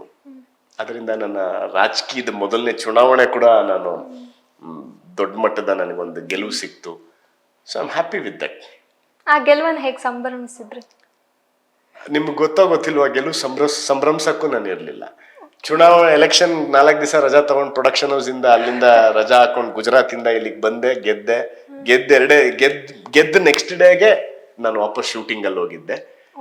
ನನ್ನ ವಾರ್ಡಿನ ಜನ ಕೂಡ ನನಗೆ ಅಷ್ಟೇ ಸಹಾಯ ಮಾಡಿದ್ರು. ನಾನು ಹೇಳಿದ್ದೆ ನನಗೊಂದು 6 ತಿಂಗಳು ಇದು ಮುಗಿಸ್ ಬರೋವರೆಗೂ ನೀವು ನನ್ನನ್ನು ಟಾಲರೇಟ್ ಮಾಡಬೇಕು ಅಂತ. ಸೊ ಅವ್ರು ನನಗೆ ಆ ಆಶೀರ್ವಾದ ಪ್ರೀತಿ 2 ಕೊಟ್ರು. ಅಂದ್ರೆ ನೀವು ಪ್ರಚಾರಕ್ಕೂ ಇರ್ಲಿಲ್ವಾ ಅಲ್ಲಿ? ಪ್ರಚಾರ ನಾನು ಮಾಡಿರೋದು 2 ದಿವಸ, 3 days ಕ್ಯಾಂಪೇನ್ ಮಾಡಿದ್ದೆ ಅಷ್ಟೇ. Only 3 days of my campaign. ನನಗೆ ಕರ್ನಾಟಕದಲ್ಲಿ ಏನು ಪುರಸಭೆ ಚುನಾವಣೆಗಳು ನಡೀತು ಆ ಪುರಸಭೆಯಲ್ಲಿ ಹೈಯೆಸ್ಟ್ ವೋಟು ಹೈಯೆಸ್ಟ್ ಲೀಡಲ್ಲಿ ಗೆದ್ದವನು ನಾನು. I am happy for that. ಅಂದ್ರೆ ಈಗ ನಟನೆ ಅಂತ ಬಂದಾಗ ಈಗ ರಾಣಿ ಸೀರಿಯಲ್ ಮಾಡ್ತಿದ್ರೆ ಇದ್ರಲ್ಲಿ ನೀವು ನೆಗೆಟಿವಾ ಅಥವಾ ಪಾಸಿಟಿವಾ ಅಂತ ಕನ್ಫ್ಯೂಷನ್ ಇದೆ ಜನಗಳಿಗೆ. ಸೊ ಏನ್ ಹೇಳ್ತೀರಾ? ಅದು ನೆನ್ನೆ ಯಾರೋ ನಂಗೊಬ್ರು ಮೊನ್ನೆ ಮೆಸೇಜ್ ಮಾಡಿದ್ರು, ನಮ್ಮ ಕಾನ್ಸ್ಟಿಟ್ಯೂಯೆನ್ಸಿ ಅವರು. ಹಾಯ್ ಸರ್, ನೀವು ನಮ್ಮ ಕ್ಷೇತ್ರದ ಯುವ ನಾಯಕರು, ನೀವು ಒಳ್ಳೆ ಸ್ಥಾನದಲ್ಲಿರೋರು, ನೀವು ಒಳ್ಳೆ ರಾಜಕಾರಣಿ, ನೀವು ಈ ತರ ಟಿವಿಲಿ ನೆಗೆಟಿವ್ ಮಾಡ್ತಿದ್ರೆ ಕ್ಷೇತ್ರದ ಜನಗಳ ಮೇಲೆ ಇಂಪ್ಯಾಕ್ಟ್ ಆಗುತ್ತೆ, ದಯವಿಟ್ಟು ನೀವು ಪಾಸಿಟಿವ್ ರೋಲ್ಸ್ ಮಾಡಬೇಕು. ಎರಡೂ ತರ ತಗೋಬೇಕು ನೀವು. ಈಗ ಅವ್ರ ವ್ಯಕ್ತಿತ್ವ, ಅವ್ರ ಅನಿಸಿಕೆನ ಅವರು ಹಂಚ್ಕೊಂಡಿದ್ದಾರೆ. ಸೊ ಅದನ್ನು ಗೌರವಿಸ್ಬೇಕು ನಾವು. ಪ್ರತಿ ವ್ಯಕ್ತಿಗಳ ಅವ್ರೇನ್ ವ್ಯಕ್ತಪಡಿಸ್ತಾರೋ ಅದನ್ನ ನಾವು ಸ್ವೀಕಾರ ಮಾಡಬೇಕು. ಸೇಮ್ ಟೈಮ್ ಕೆಲವರು ವಿಲನ್ನ ಕಡಕ ಕಾಣಿಸ್ತೀರಾ ಅಂತಾರೆ. ಸೊ ಆ ಥರದ ಆಡಿಯನ್ಸ್ ನಾನು ರೆಸ್ಪೆಕ್ಟ್ ಮಾಡಲೇಬೇಕು. ಸೊ ರಾಣಿ ಸೀರಿಯಲ್ ನಲ್ಲಿ ನಂದು ಒಂದು ಮುಖ್ಯ ಭೂಮಿಕೆಯಲ್ಲಿರ್ತಕ್ಕಂಥ ಪಾತ್ರ. It is a major, it is one of the lead role ನಂದು ಕೂಡ. So I am enjoying that character. ಎಲ್ಲಿವರೆಗೂ ಕರ್ಕೊಂಡು ಹೋಗುತ್ತಾ ಆ ಜರ್ನಿ, ಅಲ್ಲಿವರೆಗೂ ಐ ಆಮ್ ಶ್ಯೂರ್ ಇದು ನನಗೊಂದು ಸೆಟ್ ಬ್ಯಾಕ್ ಆಗುತ್ತೆ ಬಿಗ್ ಸ್ಕ್ರೀನ್ಗೆ ಮತ್ತೆ ಅನ್ನೋ ಒಂದು ನಂಬಿಕೆ ಇದೆ. ಯಾಕಂದ್ರೆ ಒಂದಷ್ಟು ಒಳ್ಳೆ ರಿವ್ಯೂಸ್ ಬಂತು ನನಗೆ ನನ್ನ ಪಾತ್ರಕ್ಕೆ. I am enjoying it. As of now I am enjoying it. ಅಂದ್ರೆ ನಾವು ಕಮೆಂಟ್ಸ್ ಗಳು ನೋಡ್ತಾ ಇರ್ತೀವಿ, ಹೆಚ್ಚೆಚ್ಚವಾಗಿ ರಾಣಿ ಅಥವಾ ಆ ಕ್ಯಾರೆಕ್ಟರ್, ಅವ್ರ ಅಮ್ಮನ ಕ್ಯಾರೆಕ್ಟರ್ ಏನ್ ಮಾಡ್ತಾರೆ ಅವ್ರ ಬಗ್ಗೆಗಿಂತ ನಿಮ್ ಬಗ್ಗೆ ಜಾಸ್ತಿ ಮಾತಾಡ್ತಾರೆ. ಆ ವಿಲನ್ ಕ್ಯಾರೆಕ್ಟರ್ ಚೆನ್ನಾಗಿ ಮಾಡ್ತಾರೆ. ಸೊ ಆ ಎಲ್ಲ ರೆಸ್ಪಾನ್ಸ್ ನೋಡಿದಾಗ, ಜನಗಳ ಈ ಒಂದು ಒಪಿನಿಯನ್ ನೋಡಿದಾಗ ನಿಮ್ಗೆ ಹೇಗೆ ಅನ್ಸುತ್ತೆ ಒಬ್ಬ ನಟನಾಗಿ? ಅದೇ ಸಕ್ಸಸ್ ನಿಮ್ಗೆ. ಯಾವಾಗ ನಿಮ್ಗೆ ಖುಷಿ ಕೊಡುತ್ತೆ ಒಂದು ಪಾತ್ರ ಮಾಡ್ತಾ ಇದ್ದೀರಾ. ಎಷ್ಟೋ ಜನ ಇವತ್ತಿಗೂ, ನಾನು I don't know I should tell this or not, ಎಷ್ಟೋ ವರ್ಷಗಳಿಂದ ಕೆಲವು ಪಾತ್ರಗಳು ಮಾಡ್ತಿರ್ತಾರೆ. ಬಟ್ ಆ ಪಾತ್ರಗಳು ನಿಮ್ಗೆ ಹೊಟ್ಟೆ ತುಂಬಿಸ್ತಿರುತ್ತೆ ಹೊರತು ರೆಕಗ್ನೈಸೇಷನ್ ಕೊಡ್ತಿರಲ್ಲ. ಒಬ್ಬ ನಿಜವಾದ ಕಲಾವಿದನಿಗೆ ಯಾವಾಗ ಅತಿ ಹೆಚ್ಚು ಖುಷಿ ಆಗುತ್ತೆ ಅಂದ್ರೆ, ಹಸುದ್ರೂ ಪರವಾಗಿಲ್ಲ ಆ ಪಾತ್ರ ರೆಕಗ್ನೈಸೇಷನ್ ತಂದು ಕೊಟ್ಬಿಟ್ರೆ, ಆ ಮುಂದಿನ ದಿನಗಳಲ್ಲಿ ನಿಮ್ನ ಆ ಪಾತ್ರ ಎಲ್ಲೋ ಕರ್ಕೊಂಡು ಹೋದ್ರೆ ಇಲ್ಲಿ ಕೆಲವು ತಾತ್ಕಾಲಿಕ ಹಸುವಿರುತ್ತಲ್ಲ, ಅದನ್ನ ಮುಚ್ಚಿಬಿಡುತ್ತೆ. ಸೊ ಐ ಆಲ್ವೇಸ್ ಬಿಲೀವ್, ಪಾತ್ರ ಯಾವಾಗ ರೆಕಗ್ನೈಸೇಷನ್ ಸಿಗುತ್ತೋ ಆ ಪಾತ್ರಕ್ಕೆ ನಾವು ಫಸ್ಟ್ ಕೆಲಸ ನಾವು ಮಾಡ್ಬೇಕಾಗಿರೋದು, ನಮ್ಗೆ ಯಾವುದೇ ಪಾತ್ರ ಸಿಕ್ಕಿದ್ರು ಅದಕ್ಕೆ ನ್ಯಾಯ ಒದಗಿಸೋದು. ಆ ನ್ಯಾಯ ಒದಗಿಸಿದಾಗ ಅದಕ್ಕೆ ನಿಮ್ಗೆ ರೆಸ್ಪಾನ್ಸ್ ಸಿಕ್ಬಿಟ್ರೆ ಅದಕ್ಕಿಂತ ಖುಷಿ ನಿಮ್ಗೆ ಇನ್ನೇನು ಅಲ್ಲ. So again my come back ಅನ್ಕೋತೀನಿ. ಶಿವ ಆಗಿ ಬ್ರ್ಯಾಂಡ್ ಆಗ್ಬಿಟ್ಟಿದ್ದೆ. ಸೊ ಈಗ ಮತ್ತೆ ಒಬ್ಬ ವಿಲನ್ ಆಗಿ ಬ್ರ್ಯಾಂಡ್ ಆಗಿದ್ದೀನಿ. ಅದೊಂದು ಜರ್ನಿ, ಖುಷಿ ಇದೆ ರಾಣಿ. ನನಗೆ ಯಾವತ್ತಾರು ಹೀರೋ ಆಗ್ಬೇಕು ಅಂತ ಅನ್ನಿಸ್ಲಿಲ್ವಾ? ಆಗಿದ್ದೀನಲ್ಲ, ಹೀರೋ ಆಗು ಸಿನಿಮಾ ಮಾಡಿದೆ, ಕೌಟಿಲ್ಯ ಅಂತ ಕೋವಿಡ್ ಟೈಮಲ್ಲಿ ರಿಲೀಸ್ ಆಯಿತು. Okay, it was not that bad, it went good. Mysuru ಸೆಕ್ಟರಲ್ಲೆಲ್ಲ ಚೆನ್ನಾಗೇ ಹೋಯಿತು. ಸೊ ಅದು ಖುಷಿ ಇದೆ ನನಗೆ. ಹೇಳಕ್ಕಾಗಲ್ಲ, ಯಾಕಂದ್ರೆ ಎಷ್ಟೋ ಜನ ವಿಲನ್ಗಳಾಗಿ ಇಂಡಸ್ಟ್ರಿಲಿ ದೊಡ್ಡ ದೊಡ್ಡ ಹೀರೋಗಳಾಗಿ ಸೆಟ್ಲ್ ಆಗಿರೋಂಥ ಒಂದು ಉದಾಹರಣೆನೂ ಇದೆ. ಎಷ್ಟೋ ಜನ 40-45 ವರ್ಷ ಆದಮೇಲೆ ದೊಡ್ಡ ಫೇಮ್ ತಗೊಂಡಿರೋಂಥ ನಟರುಗಳು ಇದ್ದಾರೆ. So life is unpredictable. ನನಗೊಂದಂತೂ ಕಾನ್ಫಿಡೆನ್ಸ್ ಇದೆ, ಇವತ್ತಲ್ಲ ನಾಳೆ ನಾನು ಕೂಡ ಒಬ್ಬ ಒಳ್ಳೆ ನಟನಾಗಿ ಉಳ್ಕೋತೀನಿ ಅನ್ನೋ ಒಂದು ಕಾನ್ಫಿಡೆನ್ಸ್ ಇದೆ. So I am going in that hopes, belief. ಈಗ ನಟನೆ ಅಂತ ಬಂದಾಗ ಅದನ್ನ ಮನ್ಸಿಗೆ ಹಚ್ಕೊಳ್ಳೋದು ತುಂಬಾ ಕಡಿಮೆ ಜನಗಳಲ್ಲಿ ನೋಡ್ತಿದ್ದಾಗ. ಬಟ್ ನಿಮ್ಮದೇ ಒಂದು ಪ್ರತಿಮೆ ರೆಡಿ ಆಗುತ್ತೆ ಅಂಕೋಲದಲ್ಲಿ. ಸೊ ಆ ಒಂದು ಮೂಮೆಂಟ್ ಹೇಗಿತ್ತು? It was heart warming moment for me. ಯಾಕಂದ್ರೆ ಬಹುಶಃ ಎಲ್ಲರಿಗೂ ಆ ಯೋಗ ಸಿಗಲ್ಲ. ನಿಮ್ದೊಂದು ಪ್ರತಿಮೆ ಮಾಡ್ತಾರೆ, ಅವ್ರದ್ದೊಂದು ಜಾತ್ರೆಯಲ್ಲಿ ಒಬ್ಬ ಕಲಾವಿದ ಆ ಊರಿನ ಒಂದು ಜಾತ್ರೆ ಟ್ಯಾಬ್ಲೋಗಳಲ್ಲಿ ನಮ್ದೊಂದು ಟ್ಯಾಬ್ಲೋ ರೆಡಿ ಆಗತ್ತೆ ಅಂತ ಅಂದ್ರೆ, ನಿಮ್ಮ ಪಾತ್ರ ಎಷ್ಟರ ಮಟ್ಟಿಗೆ ಅವ್ರಿಗೆ ಇಂಪ್ಯಾಕ್ಟ್ ಆಗಿರುತ್ತೆ ಅನ್ನೋದು ಅದಕ್ಕಿಂತ ದೊಡ್ಡ ಉದಾಹರಣೆ ಬೇಡ. ಆಮೇಲೆ ಎಷ್ಟೋ ಜನದ ಪ್ರತಿಮೆ ನಿಮ್ಗೆ ಅದು ಎಕ್ಸಾಕ್ಟ್ ಜೆರಾಕ್ಸ್ ತರ ಬರಲ್ಲ. ತುಂಬಾ ಒಂದೊಂದ್ಸಲ ಅದು ನೀವ ಅಲ್ವಾ ಅಂತ ಐಡೆಂಟಿಫಿಕೇಶನ್ ಕೂಡ ಮಾಡಕ್ಕಾಗಲ್ಲ. ಬಟ್ ನನ್ನ ಏನೊಂದು ಟ್ಯಾಬ್ಲೋ ಮಾಡಿದ್ರು, you believe it or not, it was 100% Arjun ಅನ್ನೋದು ಅಷ್ಟು ತಿದ್ದಂಗಿತ್ತದು. I am always thankful to that Ankola people. Ankola ಆ ಊರಿನ ಎಲ್ಲರಿಗೂ ನಾನು ನನ್ನ ವಿಶೇಷವಾದ ನಾನು ಅವ್ರಿಗೆ ಎಷ್ಟು ಕೃತಜ್ಞತೆ ಸಲ್ಲಿಸಿದ್ರು ಸಾಲದು. ಅಂತ ಒಂದು ಕಾರ್ಯಕ್ರಮಕ್ಕೆ ನನ್ನನ್ನೇ ಅಲ್ಲಿ ಕರೆದು, ಅದು ಮುಗ್ದಿದ್ರು ಕೂಡ, ಜಾತ್ರೆ ಮುಗ್ದಿದ್ರು ಕೂಡ ಅದನ್ನೊಂದ್ ಕಡೆ ಇಟ್ಟು, ನಾನು ಬರೋವರೆಗೂ ಅದನ್ನ ಇಟ್ಟು ನನಗೆ ತೋರಿಸಿ ನನಗೆ ಗೌರವ ಸಲ್ಲಿಸಿ ಕಳಿಸ್ಕೊಟ್ರು. So I am always grateful to them. So ಶಿವನ್ ಪಾತ್ರ ನಾನು again and again I have to tell, ನನ್ಗೆ ಆ ಪಾತ್ರದ ಮುಂದೆ ನಂಗೆ ಯಾವ್ದು ಸರಿಸಾಟಿ ಅಲ್ಲ ಅಂತ ಅನ್ಸುತ್ತೆ. ಅಂದ್ರೆ ಆ ಪಾತ್ರದ ಪ್ರತಿಮೆಯನ್ನ ರೆಡಿ ಮಾಡಿದ್ದಲ್ಲ ಅವರು ಅಲ್ಲಿ. ಎಸ್. ಸೊ ಅಲ್ಲಿ ಆ ಪಾತ್ರ ಮತ್ತೆ ನೀವು ಫ್ರಂಟ್ ಅಲ್ಲಿ ನಿಂತಾಗ ಹೇಗೆ ಅನ್ನಿಸ್ತಾ? ನಂಗೆ ಕಣ್ಣಲ್ಲಿ ನೀರು ಬಂದ್ಬಿಡ್ತು.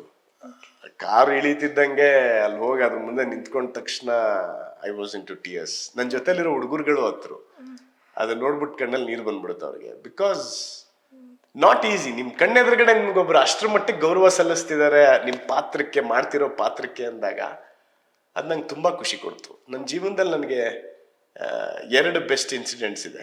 ಒಂದು, ನನ್ನ ಪ್ರತಿಮೆ ನನ್ನ ಕಣ್ಣೆದುರುಗಡೆ ಯಾವುದೇ ಏನ್ ಹೇಳ್ತಾರೆ, ಯಾವುದೇ ಆಸೆ ಇಲ್ಲದೆ ಅಥವಾ ಬೇರೆ ಸೆಕೆಂಡ್ ಥಾಟ್ಸ್ ಇಲ್ಲದೆ ಅಥವಾ ನನ್ನಿಂದ ಏನೋ ಬೆನಿಫಿಟ್ಸ್ ಇಲ್ಲದೆ, ಯಾವುದೇ ಬೆನಿಫಿಟ್ಸ್ ಇಲ್ಲದೆ ಅದನ್ನ ಮಾಡಿರೋದು ಅವರು, ಪ್ರೀತಿಗೆ ನನ್ನ ಪಾತ್ರಕ್ಕೆ ಮಾಡಿರೋದು.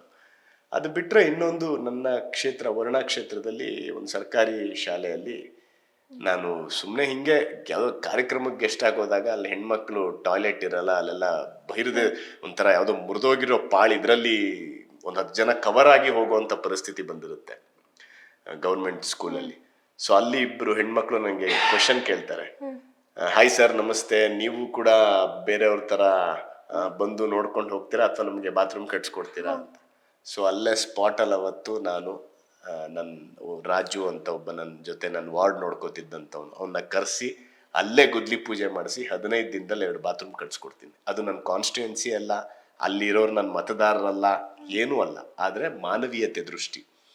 ಯಾಕಂದ್ರೆ ನನಗೂ ಹೆಣ್ಮಕ್ಳಿರೋದ್ರಿಂದ, ಸೊ ನನ್ನ ಹೆಣ್ಮಕ್ಳಿಗೆ ಓದ್ತಿದ್ದ ಸ್ಕೂಲಲ್ಲೇ ಆ ಪರಿಸ್ಥಿತಿ ಇದ್ದಿದ್ರೆ, ಸೊ ಆ ದೃಷ್ಟಿಯಿಂದ ಕಟ್ಸ್ಕೊಟ್ಟಿರ್ತೀನಿ. ಆ ಕಟ್ಸ್ಕೊಟ್ಟಿದ್ದ ದಿವಸ ಅವ್ರು ನನಗೆ ಕೊಟ್ಟು ಪ್ರೀತಿ, ಆ ಹುಡುಗಿ ಯಾವ ಹುಡುಗಿ ನನ್ನ ಪ್ರಶ್ನೆ ಕೇಳಿರ್ತಾವಳ ಅದೇ ಹುಡುಗಿ, ಸರ್ ನಾನು ನಿಮ್ಮನ್ನ ಇವತ್ತು ಸಾರಿ ಕೇಳ್ತಾ ಇದ್ದೀನಿ, ನನ್ನ ಮಾತನ್ನ ವಾಪಸ್ ತಗೋತಾ ಇದ್ದೀನಿ ಅಂತ ಹೇಳಿದಾಗ ನನಗೆ ಅವತ್ತಾದಂಥ ಖುಷಿ. ಸೊ ಈ 2 ಇನ್ಸಿಡೆಂಟ್ ನನ್ನ ಲೈಫಲ್ಲಿ ನನ್ಗೆ ಯಾವತ್ತೂ ಮರೆಯೋಕ್ಕಾಗಲ್ಲ.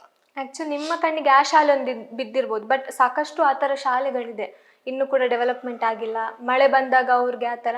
ಸೊ ಅದ್ರ ಬಗ್ಗೆ ನೀವು ಹೇಳ್ತೀರಾ, ಅಲ್ಲಿನ ಶಾಸಕರಾಗಿರ್ಬೋದು ಅದ್ರ ಬಗ್ಗೆ ಗಮನನೂ ಕೆಲವೊಬ್ರು ಕೊಡ್ತಿಲ್ಲ. ಕೆಲವ್ರಿಗೆ ನನಗೆ ಗೊತ್ತಿಲ್ಲ ಏನಕ್ಕೆ ಇನ್ನ ಕೆಲವೊಂದಷ್ಟು ಕ್ಷೇತ್ರಗಳು ಆ ಮಟ್ಟಿಗೆ ಹಿಂದುಳಿದಿದೆ ಅನ್ನೋದು ಗೊತ್ತಿಲ್ಲ. ಹೊರಗಡೆ ನಾವು ದೊಡ್ಡ ದೊಡ್ಡ ಮಟ್ಟದ ಹೆಸರು ತಗೊಂಡಿರ್ತೀವಿ, ನಮಗೆ ಟ್ಯಾಗ್ ಲೈನ್ಗಳಿರುತ್ತೆ. ಫಾರ್ ಎಕ್ಸಾಂಪಲ್ ದಲಿತರ ನಾಯಕ, ಹಿಂದುಳಿದ ವರ್ಗದ ನಾಯಕ, ಬಡವರ ನಾಯಕ, ಈ ಥರದ್ದೆಲ್ಲ ಟ್ಯಾಗ್ ಲೈನ್ ತಗೊಂಡಿರ್ತೀವಿ. ಬಟ್ ನೀವು ಯಾರು ಹೊಟ್ಟೆ ತುಂಬಿಸ್ತಿರ್ತೀರಾ? ನಿಮ್ಮ ಅಕ್ಕಪಕ್ಕ ರೈಟ್ ಟು ಲೆಫ್ಟ್ ಯಾರು ಕಾರ್ಯಕರ್ತರು ಓಡಾಡ್ಕೊಂಡು ಬಿಳಿ ಶರ್ಟ್ ಹಾಕೊಂಡು ಬೆಳಗ್ಗೆದ್ರೆ ನಿಮ್ಮ ಮನೆ ಮುಂದೆ ನಿಂತಿರ್ತಾರೋ ಅವ್ರು ಹೇಳಿದ ಕೆಲಸಗಳನ್ನ ಮಾತ್ರ ನೀವು ಅಟೆಂಡ್ ಮಾಡ್ತಿರ್ತೀರ. ಅದೇ ಸಾರ್ವಜನಿಕರು ನಿಮ್ಮನ್ನ ನೋಡಕ್ ಬರಬೇಕು ಅಂದ್ರೆ ಕ್ಯೂ ಅಲ್ಲಿ ನಿಂತ್ಕೊಬೇಕು, ಅರ್ಜಿಗಳು ಇಟ್ಕೊಬೇಕು, ನಿಮ್ ಕಾರವ್ರಿಗೂ ತಂದು ಕೊಡೋದ್ರೊಳಗೆ ಅದೆಷ್ಟು ಜನ ಎಳೆದವ್ರನ್ನ ಬಿಸಾಕಿರ್ತಾರೋ, ಅದೆಷ್ಟು ಜನ ಪೊಲೀಸರು ಆಚೆಗೆ ಹಾಕಿರ್ತಾರೋ. ಹಿಂಗಾಗಿ ಸಮಸ್ಯೆಗಳು ಬಗೆಹರಿತಾ ಇಲ್ಲ. ಎಲ್ಲೋ ಒಂದ್ ಕಡೆ ಜನಪ್ರತಿನಿಧಿಗಳು ಯಾವಾಗ ಸಲೀಸಾಗಿ ಜನಗಳಿಗೆ, ಅಯ್ಯೋ ನಾವು ಆ ಸ್ಥಾನದಲ್ಲಿ ಕೂತಿರೋದೇ ಅವರಿಂದ ಅಂದಾಗ ಅವ್ರನ್ನ ನಾವು ಸಲೀಸಾಗಿ ಅವ್ರಿಗೆ ನಾವು ಆಕ್ಸೆಸ್ ಇರ್ಬೇಕು, ಈಸಿ ಆಕ್ಸೆಸ್ ಇರಬೇಕು. ನಿಜ ಕೆಲವೊಂದು ಎಲ್ಲಾನು ಇಂಥದ್ದೊಂದು ರೋಡ್ ಆಗ್ಬೇಕು ಅಂದ ತಕ್ಷಣ ತತ್ಕ್ಷಣಕ್ಕೆ ಆಗೋದಕ್ಕೆ ಅದು ಫಂಡ್ ರಿಲೀಸ್ ಪ್ರೋಸೆಸ್ ಇರುತ್ತೆ, ಇನ್ನೊಂದಿರುತ್ತೆ, ಪ್ರತಿಯೊಂದಕ್ಕೂ ಅದರದೇ ಆದಂಥ ಒಂದು ರೀತಿ ನೀತಿ ಇರುತ್ತೆ. But you give that interest, follow up ಮಾಡಬೇಕು. ನೀವತ್ತು ಒಂದ್ ದಿವಸ ಅಲ್ಲಿ ಹೋಗಿರ್ತೀರಾ, ಯಾರಿಗೋ ಫೋನ್ ಮಾಡ್ತೀರಾ, ಎಲ್ರಿ ಅವರು ಇವ್ರೆಲ್ರಿ ಇಂಜಿನಿಯರ್ ಎಲ್ರಿ ಕಾಂಟ್ರಾಕ್ಟರ್ ಎಲ್ರಿ ಅಂತ ಫೋನ್ ಮಾಡಿ ಕೇಳ್ಬಿಡ್ತೀರಾ, ಇದಾಗ್ಬೇಕು ಅಂತ ಕಟ್ ಮಾಡ್ತೀರಾ. ನೀವು ನೆಕ್ಸ್ಟ್ ಇನ್ನ ನೀವು ಆ ವಾರ್ಡ್ಗೆ ಬರೋ ಅಷ್ಟರಲ್ಲಿ 4-5 ವರ್ಷ ಆಗೋಗಿರುತ್ತೆ. ಸೊ ಅದನ್ನ ಯಾರು ಫಾಲೋ ಅಪ್ ಮಾಡರಲ್ಲ. ಯಾವಾಗ ಆ ಕೆಲಸ ಆಗುತ್ತೆ ಅಂದಾಗ ಇವತ್ತು ನೀವು ಹೇಳಿ ಇದಿನ್ನೊಂದು ವಾರದಲ್ಲಿ ರೆಡಿ ಆಗ್ಬೇಕು ಅಂತ ಹೇಳಾದ್ಮೇಲೆ ನೀವು ಅದನ್ನ ನೋಟ್ ಡೌನ್ ಮಾಡ್ಕೊಂಡು ಮತ್ತೆ 1 ವಾರ ಬಿಟ್ಟು ಅವ್ರಿಗೆ ಕಾಲ್ ಮಾಡಿ ಏನ್ರಿ ಆ ಕೆಲಸ ಆಯ್ತೇನ್ರಿ ಅಂತ ಪ್ರಶ್ನೆ ಮಾಡ್ತಿರಲ್ವಾ, ಆ ಇಂಟ್ರೆಸ್ಟ್ ಇರ್ಬೇಕು, ಪಬ್ಲಿಕ್ ಇಂಟ್ರೆಸ್ಟ್ ಇರ್ಬೇಕು. ಸೊ ಎಲ್ಲೋ ಈ ಪಬ್ಲಿಕ್ ಇಂಟ್ರೆಸ್ಟ್ ವಿಚಾರದಲ್ಲಿ ಇವತ್ತಿನ ರಾಜಕಾರಣದಲ್ಲಿ ಇರ್ತಕ್ಕಂಥ ಅತಿ ಹೆಚ್ಚಿನ ನಾಯಕರುಗಳು ಅದನ್ನ ಕಳ್ಕೊಂಡ್ಬಿಟ್ಟಿದ್ದಾರೆ. ಅವ್ರಿಗೆ ಏನಾಗಿದೆ ಅಂದ್ರೆ ಅಧಿಕಾರ ಇರೋಂಥ ಸಂದರ್ಭದಲ್ಲಿ ಅವ್ರ ಜೊತೆಲಿರೋರು, ಅವ್ರ ಚೇಲಗಳು, ಅವ್ರ ಪಟಾಲಂಗಳು, ಅವ್ರಗಳ ಹೊಟ್ಟೆ ತುಂಬಿಸೋದ್ರೊಳಗೆ ಅವ್ರ 5 ವರ್ಷದ ಅಧಿಕಾರಗಳು ಮುಗಿದೋಗ್ತಾ ಇದೆ ಅಂತ ನನಗನ್ಸುತ್ತೆ. ಈಗ ಆಟೋ ರಿಕ್ಷಾಕ್ಕೆ ಗೊತ್ತಾ, ಅವ್ರಿಗೆ ಗ್ಯಾಸ್ ಸಮಸ್ಯೆ ಇದೆ. ಸೊ ಅದ್ರ ಬಗ್ಗೆ ನೀವು ಅವ್ರ ಗಮನ ಕೊಡ್ತಾ ಇಲ್ಲ. ಪಾಪ ಅವರು ಅವ್ರ ಕೆಲಸ ಇಲ್ದಾಗಿರ್ಬೋದು, ತುಂಬಾ ನರಳಾಡ್ತಿದ್ದಾರೆ. ನೀವು ಕೂಡ ನಿಮ್ ಗಮನಕ್ಕೂ ಬಂದಿರ್ಬೋದು. ಸೊ ಅದ್ರ ಬಗ್ಗೆ ಏನ್ ಹೇಳ್ತೀರಿ? ಯಾಕಂದ್ರೆ ಅದು ಶಾಸಕರು ಅದನ್ನ ನೋಡೋದ್ ಬಿಟ್ಟು IPL ಟಿಕೆಟ್ ಅವ್ರಿಗೆ ಫ್ರೀ ಬೇಕು ಅಂತ ಕೇಳ್ಕೊತಿದ್ದಾರೆ, ಇದ್ದು ಬಿಟ್ಟು ಅವ್ರು ಆ ಕೆಲಸವನ್ನ ಮಾಡ್ತಿದ್ದಾರೆ. ಸೊ ಅದ್ರ ಬಗ್ಗೆ ನನ್ನ ಪ್ರಕಾರ ನೀವು ಒಬ್ಬ ನಿಜವಾದ ಲೀಡರ್ ಯಾವಾಗ ಆಗೋದು ಅಂದಾಗ, ಎಲ್ಲಿ ನಾನೊಬ್ಬ ಶಾಸಕ ಕಣ್ರಿ ಅಂತ ಹೇಳ್ಕೊಳ್ಳೋಷ್ಟು ತಾಕತ್ ಯಾರಿಗಿರುತ್ತೋ, ಅದೆಷ್ಟ್ರಿ ಟಿಕೆಟು ತಗೊಳ್ರಿ, ಅದು ಟಿಕೆಟ್ ಕೊಡ್ರಿ ಅಂತ ಕೊಟ್ಟು ತಗೊಳ್ಳೋ ಶಕ್ತಿನೂ ನಮ್ಗಿರ್ಬೇಕು. This is my personal opinion. ಯಾಕಂದ್ರೆ ನೀವು ದೊಡ್ಡಸ್ಗೆ ಎಲ್ಲಿ ತೋರಿಸ್ಕೋಬೇಕು ಅಂದ್ರೆ ಪಬ್ಲಿಕ್ ಇಂಟ್ರೆಸ್ಟ್ ಅಲ್ಲಿ ಕೆಲಸ ಮಾಡಿಸೋದ್ರಲ್ಲಿ ತೋರಿಸ್ಕೋಬೇಕು. ಪುಕ್ಸಟ್ಟೆ ಕಾರ್ಯಕ್ರಮ, ಪುಕ್ಸಟ್ಟೆ ಟಿಕೆಟ್ಗಳನ್ನ ತಗೊಳ್ಳೋದು, ಪುಕ್ಸಟ್ಟೆ ಎಂಟ್ರಿಗಳು, ಎಲ್ಲೋದ್ರು ನಮಗೆ ಪುಕ್ಸಟ್ಟೆ ಎಂಟ್ರಿ ಬೇಕು, ಎಲ್ಲೋದ್ರು ಪುಕ್ಸಟ್ಟೆನೇ ಬೇಕು, ಅಲ್ಲಿ ದೊಡ್ಡ ಮನುಷ್ಯರು ನಾವು ಆಗಕ್ಕಾಗಲ್ಲ. ಸೊ ನನ್ನ ಪ್ರಕಾರ ಫಸ್ಟ್ ಆಫ್ ಆಲ್ ನಾನು ಕ್ರಿಕೆಟ್ ಲವರ್, ಹಾಗಂತ ಆ ಮಟ್ಟದ ಹುಚ್ಚು ನನ್ಗೆ ಹೋಗ್ಬೇಕು ಅನ್ನಿಸ್ದಾಗ ನಾನು ಟಿಕೆಟ್ ತಗೊಂಡು ಹೋಗ್ತೀನಿ. ನಾನು ಯಾರ ಹತ್ರನೂ ಅದಕ್ಕೋಸ್ಕರ ಪೂಸಿ ಹೊಡಿಯಲ್ಲ. ನಾನು ರಾಜಕೀಯದ ಕುಟುಂಬದಲ್ಲೇ ಇರ್ಬೋದು, ಬಟ್ ಇಲ್ಲಿವರೆಗೂ IPL ಟಿಕೆಟ್ಗೋಸ್ಕರ ಯಾರಿಗೂ ನಾನು ಫೋನ್ ಮಾಡಿರೋ ಇತಿಹಾಸ ಇಲ್ಲ. ಮಾಡಿದ್ರು ದುಡ್ಡು ಕೊಟ್ಟು ಟಿಕೆಟ್ ತಗೊಂಡಿರೋ ಇತಿಹಾಸ ಇದೆ ಹೊರತು ಯಾವತ್ತೂ ಕೂಡ ಇಲ್ಲ. ಸೊ ನಮ್ಗೆ ಏನ್ ಶಕ್ತಿ ಇರುತ್ತೋ ನಾವು ಅದ್ರಲ್ಲಿ ಇರ್ಬೇಕು ಹೊರತು ಅಂತ ಒಂದು ಸ್ಥಾನ ಕೊಟ್ಟಿದ್ದಾರೆ ಜನ ನಿಮ್ಗೆ. ನೀವಿನ್ನ ನಿಮ್ ಕ್ಷೇತ್ರದವ್ರಿಗೆ ಒಂದ್ 100 ಜನಕ್ಕೆ ಯಾರು ನಿಮ್ಗೆ ಒಂಥರ ಏನ್ ಮಾಡ್ಬೇಕು ನೀವು ಅಂದ್ರೆ, ನಿಮ್ಗೆ ಯಾರು ತುಂಬಾ ಹೈಯೆಸ್ಟ್ ಓಟ್ಗಳು ಕೊಟ್ಟಿರ್ತಾರಲ್ಲ ವಾರ್ಡ್ಗಳು, ಆ ವಾರ್ಡ್ಗಳಲ್ಲಿ ನೀವೇ ಪಿಕ್ ಅಂಡ್ ಚೂಸ್ ಅಲ್ಲಿರ್ತಕ್ಕಂಥ ಯೂತ್ಸ್ಗಳಿಗೆ ಒಂದು 100 ಟಿಕೆಟ್ ಫ್ರೀ ಆಗಿ ಕೊಡ್ಬೇಕು ನೀವು. ಅವಾಗ ಲೀಡರ್ ಆಗ್ತೀರಾ. ನೀವೇ ಟಿಕೆಟ್ನ ಫ್ರೀ ಆಗಿ ತಗೊಂಡೋದ್ರೆ ನೀವೇ ಲೀಡರ್ ಆಗ್ತೀರಾ. So that is my opinion. So ಈಗ ಆಟೋ ರಿಕ್ಷಾ ಚಾಲಕರ ಬಗ್ಗೆ ಹೇಳೋದಾದ್ರೆ, ಬಹುಶಃ ಅದು ಯಾವಾಗ್ಲೂ ಇವತ್ತಿನ ಜನರೇಷನ್ ಅಲ್ಲಿ ಆಟೋ, ಬಹುಶಃ ನಿಮ್ಗೆ ಗೊತ್ತು ಬೆಂಗಳೂರಿನಲ್ಲಿ ಎಷ್ಟು ಲಕ್ಷ ಆಟೋಗಳಿದೆ ಅಂತ. It's not easy. ಅವ್ರ ಸರ್ವೈವಲ್ ಪ್ರತಿಯೊಂದು ಕಷ್ಟಗಳಿದೆ. ಒಂದಷ್ಟು ಸರ್ಕಾರ ಈ ಆಟೋ ಚಾಲಕರಿಗಾಗಿರ್ಲಿ ಮತ್ತು ಟ್ಯಾಕ್ಸಿ ಎಲ್ಲೋ ಬೋರ್ಡ್ ಓಡಿಸ್ತಕ್ಕಂಥ ಚಾಲಕರುಗಳಿಗಾಗ್ಲಿ ಅವ್ರಗಳಿಗೆ ಒಂದಷ್ಟು ಸೆಟ್ ಬ್ಯಾಕ್ ಮಾಡ್ಕೊಡ್ಬೇಕು. ಅವ್ರಿಗೆ ಒಂದಷ್ಟು ಏನಾದ್ರೂ ಸರ್ಕಾರದಿಂದ ಅವ್ರಿಗೆ ಏನನ್ನ ಒಂದಷ್ಟು ಹೊಸ ರೀತಿ ನೀತಿಗಳನ್ನ ತಂದ್ರೆ, ಒಂದಷ್ಟು ನಿಯಮಗಳ ತಂದ್ರೆ ಅವ್ರಿಗೆ ಒಳ್ಳೇದಾಗುತ್ತೋ ಅಂಥದ್ದೊಂದಷ್ಟು ಕೂತು ಅವ್ರ ಸಮಸ್ಯೆಗಳನ್ನ ಕೂಡ ಬಗೆಹರಿಸುವಂತ ಕೆಲಸಗಳನ್ನ ಸರ್ಕಾರಗಳು ಮಾಡ್ಬೇಕು. ಯಾವುದೇ ಸರ್ಕಾರಗಳಾದ್ರೂ ಮಾಡ್ಬೇಕು. ಯಾಕಂದ್ರೆ ಬರೀ ಅವ್ರನ್ನ ಆಟೋ ಚಾಲಕರು ಅಥವಾ ವಾಹನ ಚಾಲಕರು ಅಂತ ಅಷ್ಟೇ ನೋಡದೆ, we should see them as a human beings too. ಅದ್ರ ಜೊತೆಗೆ ಅವರು ಕೂಡ ನಮ್ಮ ಮತದಾರರು. ಅವರು ಓಟ್ ಕೊಟ್ಟಿರೋದ್ರಿಂದನೂ ಕೂಡ ನಾವು ಆ ಸ್ಥಾನದಲ್ಲಿ ಕೂತಿರ್ತೀವಿ. ಸೊ ಆ ಸಮಸ್ಯೆಗಳು ಬಗೆಹರಿಸೋದು ಕೂಡ ನಮ್ಮ ಜವಾಬ್ದಾರಿ ಆಗಿರುತ್ತೆ. ಅಂದ್ರೆ ಈಗ ಅವರು ಕೂಡ ಅಷ್ಟೇ ರಾಜಕೀಯದ ಬಗ್ಗೆ ತುಂಬಾ ನೆಗೆಟಿವ್ ಆಗಿ ಮಾತಾಡಕ್ ಸ್ಟಾರ್ಟ್ ಮಾಡಿ, ನಮ್ಗೇನು ಸಮಸ್ಯೆಗೆ ನಮ್ಗೆ ಪರಿಹಾರನೇ ಕೊಡ್ತಾ ಇಲ್ಲ. ಸೊ ಅದು ರಾಜಕೀಯದ ಅಲ್ಲಿರೋರಿಗೆ ಎಷ್ಟು ಇಂಪ್ಯಾಕ್ಟ್ ಆಗುತ್ತೆ? ಅದು ಆಗದೇ ಇಲ್ಲ. ನೀವೇನೇ ಬೈದ್ರು ಅವ್ರು ಮತ್ತೆ ಓಟ್ ಕೊಟ್ಟೆ ಕೊಡ್ತಾರೆ. ಹೌದು. ಎಲೆಕ್ಷನ್ ಹೆಂಗ್ ವರ್ಕ್ ಆಗತ್ತೆ ಅಂತ ಎಲ್ರಿಗೂ ಗೊತ್ತು. Note, ultimately note.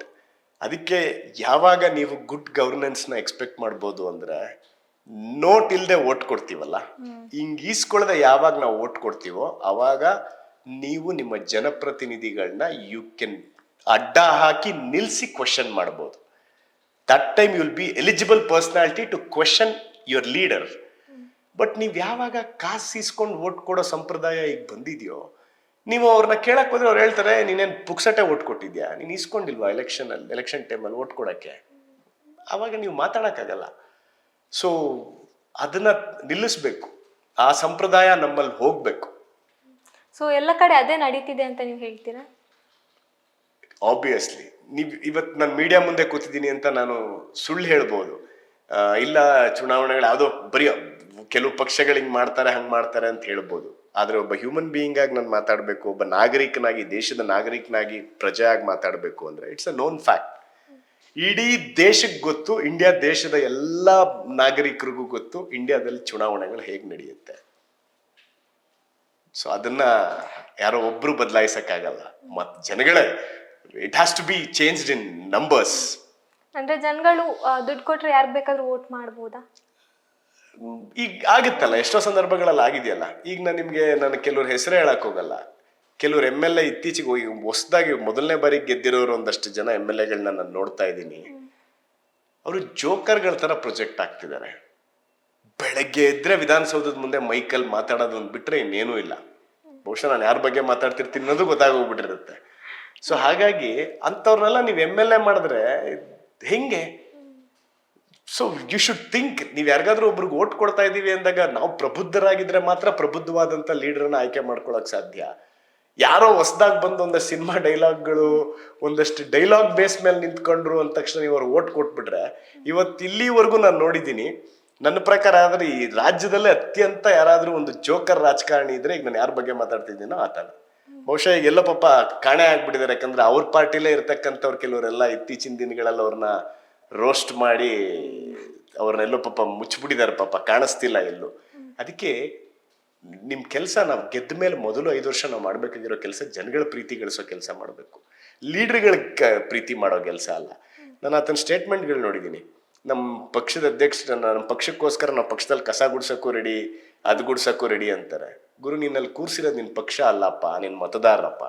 ನಿನ್ ಪಕ್ಷ ನಿಂಗೆ ಟಿಕೆಟ್ ಕೊಟ್ಟಿರ್ಬೋದು, ಬಟ್ ನಿನಗೆ ಓಟ್ ಕೊಟ್ಟು ಸ್ಥಾನ ಕೊಟ್ಟಿರೋದು ಜನಗಳು. ಫಸ್ಟ್ ಹೋಗಿ ಅವ್ರ ಮನೆ ಕಸ ಗುಡ್ಸು, ನೀನ್ ಆಮೇಲೆ ಹೋಗಿ ನಿನ್ ಪಾರ್ಟಿ ಆಫೀಸ್ ಕಸ ಗುಡ್ಸು ಅಂತ ಹೇಳೋರು ಇರ್ಬೇಕು. ಆತನ್ಗೆ ಯಾರು ಹೇಳ್ತಾ ಇಲ್ಲ. ಈಗ ಅವ್ರ ಪಾರ್ಟಿಯವರೇ ಹೇಳಕ್ ಶುರು ಆದ್ಮೇಲೆ ಅವ್ರ ಸೈಡ್ ಹೊಟ್ಟೋಗಿದ್ದಾರೆ. ಅಂದ್ರೆ ಅಷ್ಟು ಧೈರ್ಯ ಇಲ್ಲ ಅಂತ ಅನ್ಸುತ್ತೆ ಅವ್ರಿಗೆ ಹೇಳಕ್ಕೆ. ಅಲ್ಲ, ಈ ಕೆಲವ್ರು ಇನ್ನೊಂದೇನ್ ಗೊತ್ತಾ, ಕೆಲವು ಪ್ರಬುದ್ಧರು ಹುಚ್ಚರು ಸಂತೆಗೆ ಹೋಗಲ್ಲ. ಯಾಕಂದ್ರೆ ಅದು ಕೊಚ್ಚೆ ಮೇಲೆ ಕಲ್ಲಾಕಿದ್ರೆ ನಮ್ಗೆ ಹಾರುತ್ತೆ ಅಂದ್ಬಿಟ್ಟು ಸುಮ್ಮನೆ ಆಗ್ಬಿಡ್ತಾರೆ. ಆ ತರದ್ದು ವರ್ಗ ಜಾಸ್ತಿ ಇರೋದ್ರಿಂದ ಸಮ್ಟೈಮ್ಸ್ ಹೇಳಲೇಬೇಕಾದಂತ ಸಂದರ್ಭ ಬಂದಾಗ ಹೇಳಲೇಬೇಕಾಗುತ್ತೆ. ಈಗ ಸಣ್ಣ ಆಕ್ಟಿವಿಟಿ ಮಾಡೋಣ. ಸೊ ಅದಲ್ಲ ಇದು ಅನ್ನುವಂಥದ್ದು, ಅದಲ್ಲ ಇದು. ರಾಜಕೀಯ ಅಥವಾ ಆಕ್ಟಿಂಗ್? ರಾಜಕೀಯ. ಯಾಕೆ ಆಕ್ಟಿಂಗ್? ಇಲ್ಲ, ನನ್ನ ಜೀವನದಲ್ಲಿ ನನಗೆ ಆಸೆ ಇದೆ. I want to be a public servant. ನಾನು ಸಾಯೋಕ್ಕೂ ಮುಂಚೆ ಒಂದಷ್ಟು ಕುಟುಂಬಗಳಿಗೆ ನೆರವಾಗಿ ನನ್ನ ಜೀವ ಬಿಡಬೇಕು ಅನ್ನೋ ಆಸೆ ಇದೆ. So I prefer that. Serial ಅಥವಾ ಸಿನಿಮಾ? ಫೇಮ್ ಬಂದಿರೋದು ಸೀರಿಯಲ್ಲೇ. So serial. ಹೀರೋ ಅಥವಾ ವಿಲನ್? ವಿಲನ್ ಇಲ್ಲದೆ ಹೀರೋ ಆಗಕ್ಕೆ ಸಾಧ್ಯನೇ ಇಲ್ಲ. So first preference is for villain. ಶಿವನ ಪಾತ್ರ ಅಥವಾ ವಿಲನ್? ಆಲ್ವೇಸ್ ಶಿವ. ಸಿಎಂ ಅಥವಾ PM?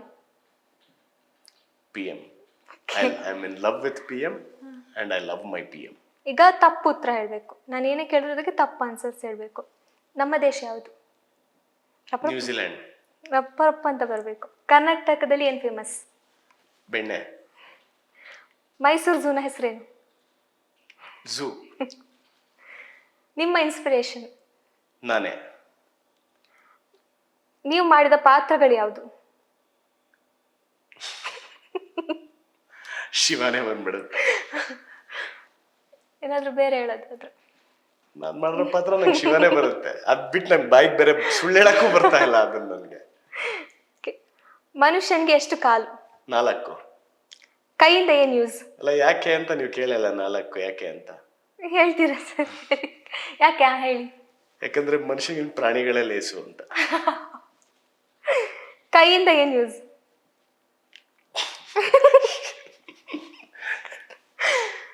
ಹೊಡಿಯೋದು. ಅದು ಯೂಸ್ ಅಲ್ಲ ಸರ್, ನಿಜವಾಗ್ಲಲ್ಲ. ಹೊಡಿಬೋದಲ್ಲ ನೀವು ಕೈ? ಸುಳ್ಳು ಹೇಳಿ ಅಂದ್ರಲ್ಲ, ಸುಳ್ಳು ಹೇಳ್ತಾ ಇದ್ದೀನಿ. ಓಕೆ, ನೀವು ಮಾಡದಿರೋದನ್ನ ಹೇಳ್ತಿದ್ದೀರಾ? ಜಾರಿ ಬಿದ್ರೆ ಏನಾಗುತ್ತೆ? ಖುಷಿ ಆಗುತ್ತೆ. ಓಕೆ, ಈಗ ಕೆಲವೊಂದು ಲಾಜಿಕಲ್ ಕ್ವಶನ್ ತರ. ಸೊ ನಿಮ್ಮ ತಂದೆಯ ಅಣ್ಣನ ಅಮ್ಮನ ಎರಡನೇ ಮಗನ ಮಗ ನಿಮ್ಗೇನಾಗ್ಬೇಕು? ಬಹುಶಃ ನನ್ನ ಜೀವನದಲ್ಲಿ ನಂಗೆ ಯಾರಾದ್ರೂ ತುಂಬಾ ಕಷ್ಟ ಅಂತ ಕೊಟ್ಟಿದ್ರೆ ನೀವೇ ಅನ್ಸುತ್ತೆ, ಈ ಪ್ರಶ್ನೆ ಕೇಳೋ ಮುಖಾಂತರ. ಸೊ ಈ ಕ್ವಶನ್ ಇದನ್ನೇ ಫಿಟ್ ಆಗ್ಬಿಡ್ತೀನಿ. ಇನ್ನೊಂದ್ಸಲ ಬೇಕಿದ್ರೆ ರಿಪೀಟ್ ಮಾಡ್ತೀನಿ, ಸರಿಯಾಗಿ ಕೇಳಿಸ್ಕೊಳ್ಳಿ. ನಿಮ್ಮ ತಂದೆಯ ಅಣ್ಣನ ಅಮ್ಮನ ಎರಡನೇ ಮಗನ ಮಗ ನಿಮ್ಗೇನಾಗ್ಬೇಕು? ನಾನೇ ಆಗ್ಬೇಕು ಅನ್ಕೊಳ್ತೀನಿ. Yes, correct. ಬಸ್ ಸ್ಟ್ಯಾಂಡ್ ಅಲ್ಲಿ ಬಸ್ ಯಾಕೆ ನಿಲ್ಲುತ್ತೆ?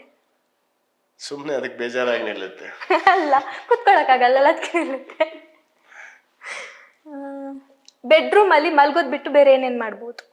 ಬೇರೆ ಬಹುಶಃ ನೀವು ಇದು ಯಾರನ್ನಾದ್ರೂ ಬ್ಯಾಚುಲರ್ಗೆ ಕೇಳಬೇಕೇನೋ, ಇದನ್ನ ನನ್ ಕೇಳಿದ್ರೆ ತಪ್ಪಾಗುತ್ತೆ. ಬೆಡ್ರೂಮ್ ಅಲ್ಲಿ ನೀವೇನ್ ಬೇಕಿದ್ರು, ಏನ್ ನಿಮ್ ಮ್ಯೂಸಿಕ್ ಸಿಸ್ಟಮ್ ಇದ್ರೆ ಮ್ಯೂಸಿಕ್ ಪ್ಲೇ ಮಾಡ್ಬೋದು. And you can find yourself. ನಮ್ಮನ್ನ ನಾವು ಕಂಡಿಡ್ಕೊಳ್ಳೋದಕ್ಕೆ ನಮ್ಮ ರೂಮ್ಗಿಂತ ದೊಡ್ಡ ಒಳ್ಳೆ ಜಾಗ ಯಾವುದೂ ಇಲ್ಲ ಅಂತ ನಾನು ಅನ್ಕೋತೀನಿ. So finding our self. ಹಾಲು ಕೊಡೋ 5 ಪ್ರಾಣಿ? ಎಷ್ಟು ಬೇಕು? ಹಸು, ಮೇಕೆ, ಎಮ್ಮೆ, ಕುರಿ.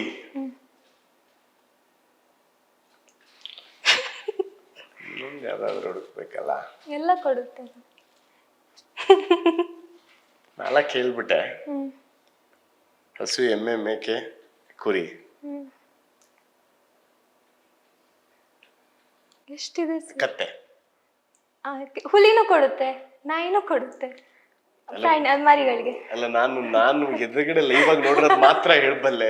ಹುಲಿ ಹಾಲು ನಾನೆಲ್ಲ ನೋಡಿಲ್ದೇ ಇರೋದ್ರಿಂದ ಹೇಳಲಿಲ್ಲ ಅಷ್ಟೇ. ಮರಿಗಳಿಗೆ ಸರ್ ಅದ್ರದ್ದು. ಮನೆಗೆ ಲೇಟ್ ಆದ್ರೆ ಹೇಳೋ 5 ಸುಳ್ಳುಗಳು? ಮೊದಲನೇದು ನಾನು ಯಾರು ಕೇಳಲ್ಲ. ಎರಡನೇದು ನಾನು ಸುಳ್ಳು ಹೇಳಲ್ಲ. ಇಂಥ ಕಡೆನೇ ಇದೀನಿ, ಇಂಥ ಕಡೆನೇ ಇರ್ತೀನಿ ಅಂತ ಹೇಳಿರ್ತೀನಿ. ಯಾವೆಲ್ಲಾರು ಅಪರೂಪಕ್ಕೆ ಸಣ್ಣದಾಗಿ ಏನಾದ್ರು ಸುಳ್ಳು ಹೇಳಿದ್ರೆ ಆ ಸ್ಪಾಟ್ ಅಲ್ಲೇ ತಗ್ಲಾಕೊಂಡಿರೋದು ತುಂಬಾ ಉದಾಹರಣೆಗಳಿದೆ.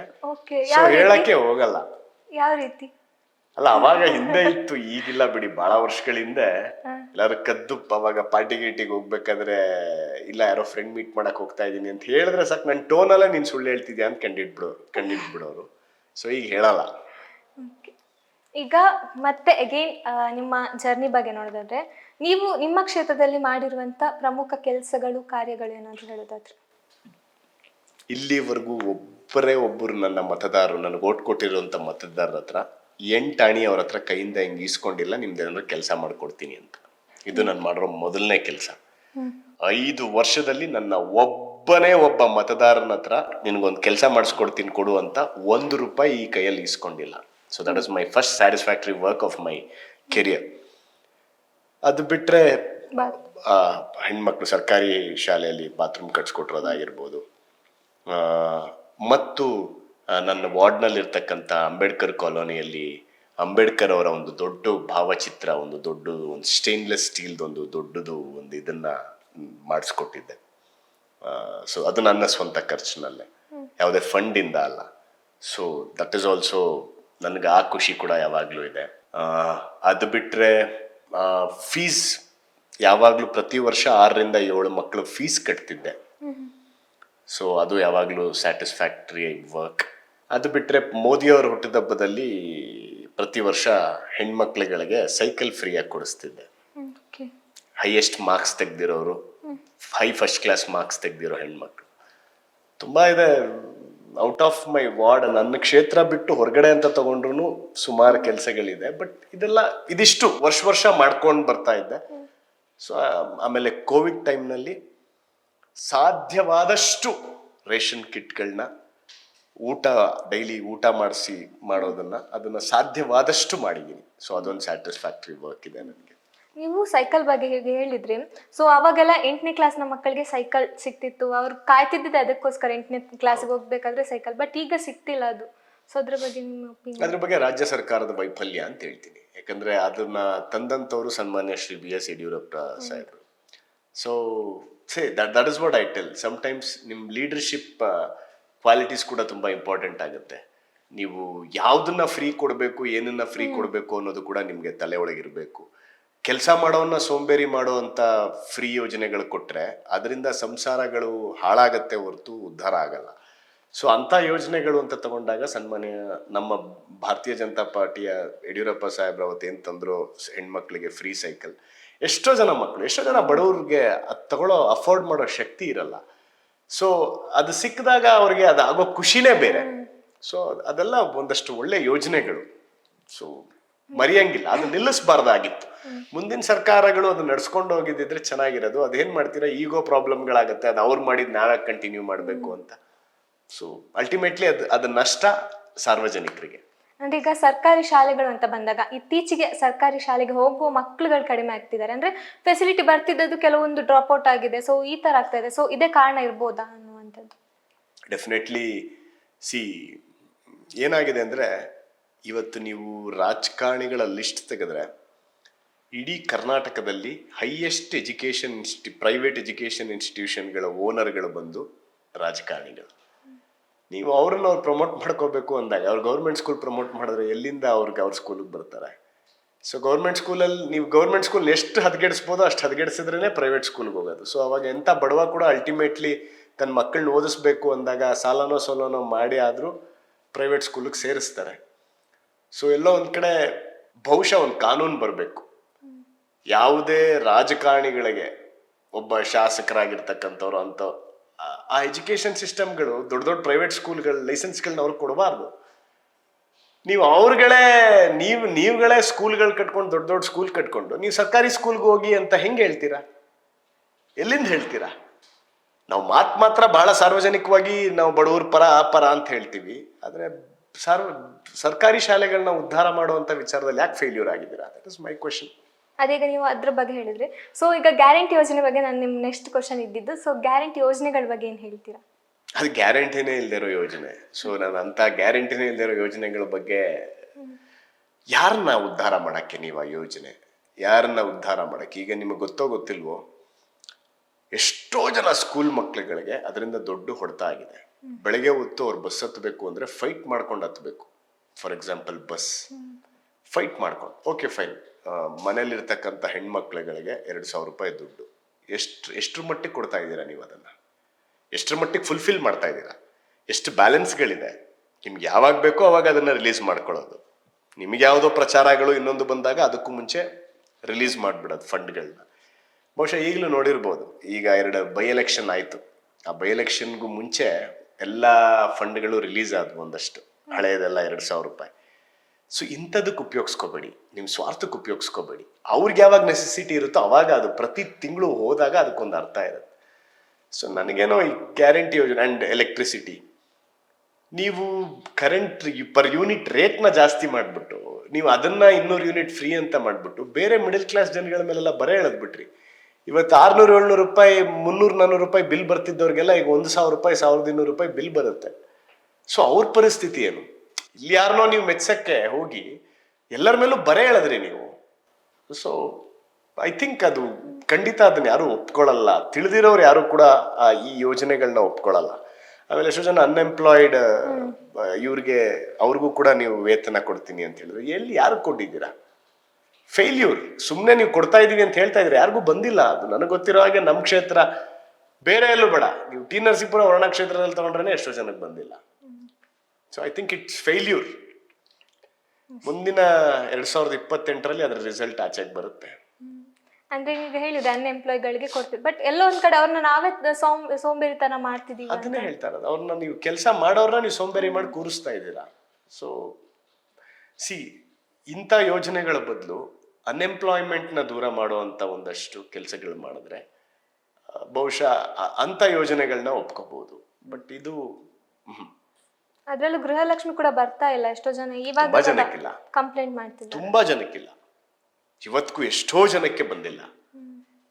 ಆಮೇಲೆ ಅದನ್ನ ಈಸ್ಕೊಳಕ್ಕೆ ಎಷ್ಟೆಷ್ಟು ಫೈಟ್ಗಳು ಮಾಡಿ ಫೇಲ್ಯೂರ್ ಆಗಿ ಇವತ್ತಿಗೂ ಎಷ್ಟೋ ಜನ ಕಡು ಬಡವರು ಆಧಾರ್ ಕಾರ್ಡ್ಗಳಿಲ್ಲದೆ ಕೂಡ ಆ ಯೋಜನೆ ತಗೊಳಕ್ಕಾಗಿಲ್ಲ, ಫೇಲ್ಯೂರ್ ಆಗಿದ್ದಾರೆ. ನೀವು ಆಧಾರ್ ಕಾರ್ಡ್ ಮಾಡ್ಕೊಡ್ಬೇಕು ಅಂದ್ರೆ ಅಲ್ಲಿ ಹೋದ್ರೆ ಅಲ್ಲಿ ಒಂದು ಸರ್ಕಾರಿ ಕಚೇರಿಲಿ 1,000 ರೂಪಾಯಿ ಖರ್ಚು ಮಾಡಿದ್ರೆ ನಿಮ್ಮ ಆಧಾರ್ ಕಾರ್ಡ್ ಆಗಲ್ಲ. ಸೊ ಈ 2,000 ತಗೊಳಕ್ ಅವ್ರ ಪಾಪ 1,000 ರೂಪಾಯಿ ಖರ್ಚು ಮಾಡ್ಬೇಕು. ಆ 1,000 ರೂಪಾಯಿ ಖರ್ಚು ಮಾಡಕ್ಕಾಗದೆ ಇವತ್ತಿಗೂ ಈ ಒಂದು ಯೋಜನೆಯಿಂದ ವಂಚಿತರಾಗಿರ್ತಕ್ಕಂಥ ನೈಜ ಎಷ್ಟೋ ಬಡವರುಗಳು ಈಗಲೂ ಇದ್ದಾರೆ ರಾಜ್ಯದಲ್ಲಿ. ಸೊ ಇದೆಲ್ಲ ಮಾಡಿದ್ಬಿಟ್ಟು ಅವ್ರ ರಸ್ತೆ ಗುಂಡಿ ಆಗಿರ್ಬೋದು, ಈಗ ಹಾಸ್ಪಿಟಲ್ಗಳಲ್ಲಿ ಎಷ್ಟೋ ಫೆಸಿಲಿಟಿ ಕೂಡ ಇರ್ತಿರಲಿಲ್ಲ. ಸೊ ಅದಕ್ಕೆಲ್ಲ ಖರ್ಚು ಮಾಡಿದ್ರೆ ಬೆಟರ್ ಇರ್ತಿತ್ತು. ನಮ್ಮ ರಾಜ್ಯದಲ್ಲಿ ಬೆಸ್ಟ್ ಡಾಕ್ಟರ್ಸ್ ಇರೋದು ಗೌರ್ಮೆಂಟ್ ಡಾಕ್ಟರ್ಸ್, ಆದ್ರೆ ವರ್ಸ್ಟ್ ಫೆಸಿಲಿಟಿ ಇರೋದು ಗೌರ್ಮೆಂಟ್ ಹಾಸ್ಪಿಟಲ್ಸ್ ಅಲ್ಲಿ. ನಾವು ಫಸ್ಟು ಮಾಡಬೇಕಾಗಿರುವಂಥ ಬೇಸಿಕ್ ಚೇಂಜಸ್ ಮಾಡಬೇಕು ಸರ್ಕಾರಗಳು ಅಂದಾಗ, ಸರ್ಕಾರಕ್ಕೆ ಸಂಬಂಧಪಟ್ಟ ಯಾವುದೇ ಸಂಸ್ಥೆಗಳ ಹಾಸ್ಪಿಟಲ್ಸ್ ಆಗಲಿ ಸ್ಕೂಲ್ಸ್ ಆಗಲಿ ನಾವು ಇದನ್ನ ಫಸ್ಟ್ ಡೆವಲಪ್ ಮಾಡಬೇಕು. ಅದನ್ನ ಮಾಡಿದಾಗ ಜನಗಳಿಗೆ ನಮ್ಮ ಮೇಲೆ ಒಂದು ನಂಬಿಕೆ ಬರುತ್ತೆ.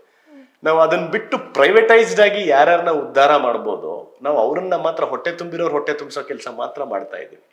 ಸೊ ಎಲ್ಲೋ ಒಂದ್ ಕಡೆ ಆ ವಿಚಾರಗಳಲ್ಲಿ ಈ ಸರ್ಕಾರ ಬಹಳ ದೊಡ್ಡ ಮಟ್ಟದಲ್ಲಿ ಫೇಲ್ಯೂರ್ ಆಗಿದೆ. ಈ ಸರ್ಕಾರದಲ್ಲಿ ಯಾರ್ಯಾರು ಮಂತ್ರಿಗಳಿದಾರೋ ಅವ್ರ ಎಲ್ಲರ ಹತ್ರನೂ ಮೆಡಿಕಲ್ ಕಾಲೇಜ್ಗಳಿದೆ, ಎಲ್ಲರ ಹತ್ರನೂ ಪ್ರೈವೇಟ್ ಇನ್ಸ್ಟಿಟ್ಯೂಷನ್ಸ್ಗಳಿದೆ. ಸೊ ಅವ್ರದ್ದನ್ನ ಉದ್ಧಾರ ಮಾಡ್ಕೊಳ್ಳೋದ್ರಲ್ಲಿ ಅವ್ರ ಅಧಿಕಾರಗಳನ್ನ ಬಳಸ್ಕೋತಾ ಇದ್ದಾರೆ ಹೊರತು ಸಾರ್ವಜನಿಕರಿಗೆ ಅದರಿಂದ ಬಹಳ ತೊಂದರೆಗಳಾಗ್ತಾ ಇದೆ.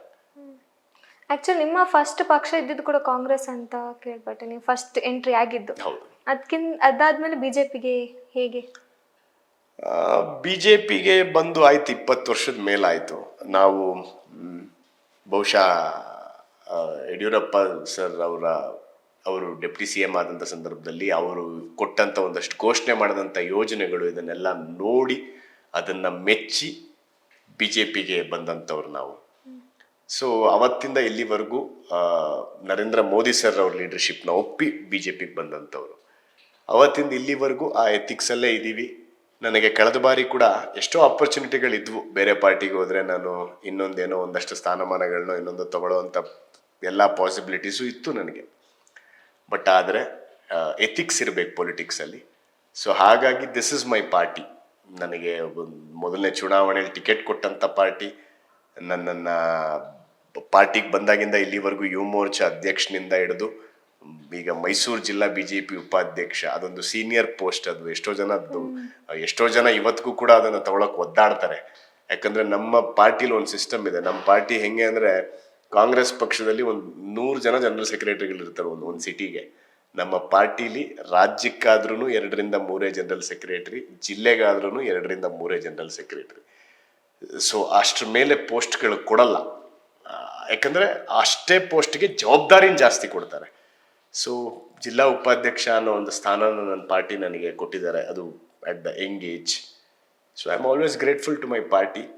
ಪಾರ್ಟಿ ವರ್ಕರ್ ಆಗಿ ಯಾವಾಗ ನನ್ನ ಅವಶ್ಯಕತೆ ಎಲ್ಲೆಲ್ಲಿರುತ್ತೋ ಅಲ್ಲೆಲ್ಲ ನಾನು ಯಾವಾಗ ಬೇಕಿದ್ರೂ ಪಾರ್ಟಿಗೋಸ್ಕರ ದುಡಿಯೋಕ್ಕೆ ಸಿದ್ಧ ಇದ್ದೀನಿ.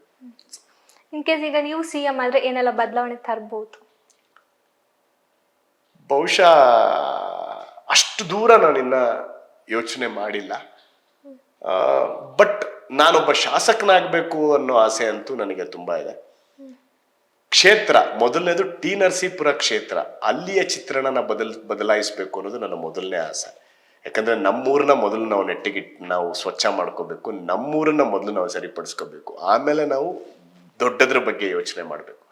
ಸೊ ನನ್ನ ಆಲೋಚನೆ ಇರೋದು ಟಿ ನರಸೀಪುರ ಕ್ಷೇತ್ರ. ನಾನ್ ಚಿಕ್ಕ ವಯಸ್ಸಿಂದ ಹೆಂಗ್ ನೋಡಿದೀನೋ ಇವತ್ತಿಗೂ ಅದೇ ಪರಿಸ್ಥಿತಿ. There is no changes.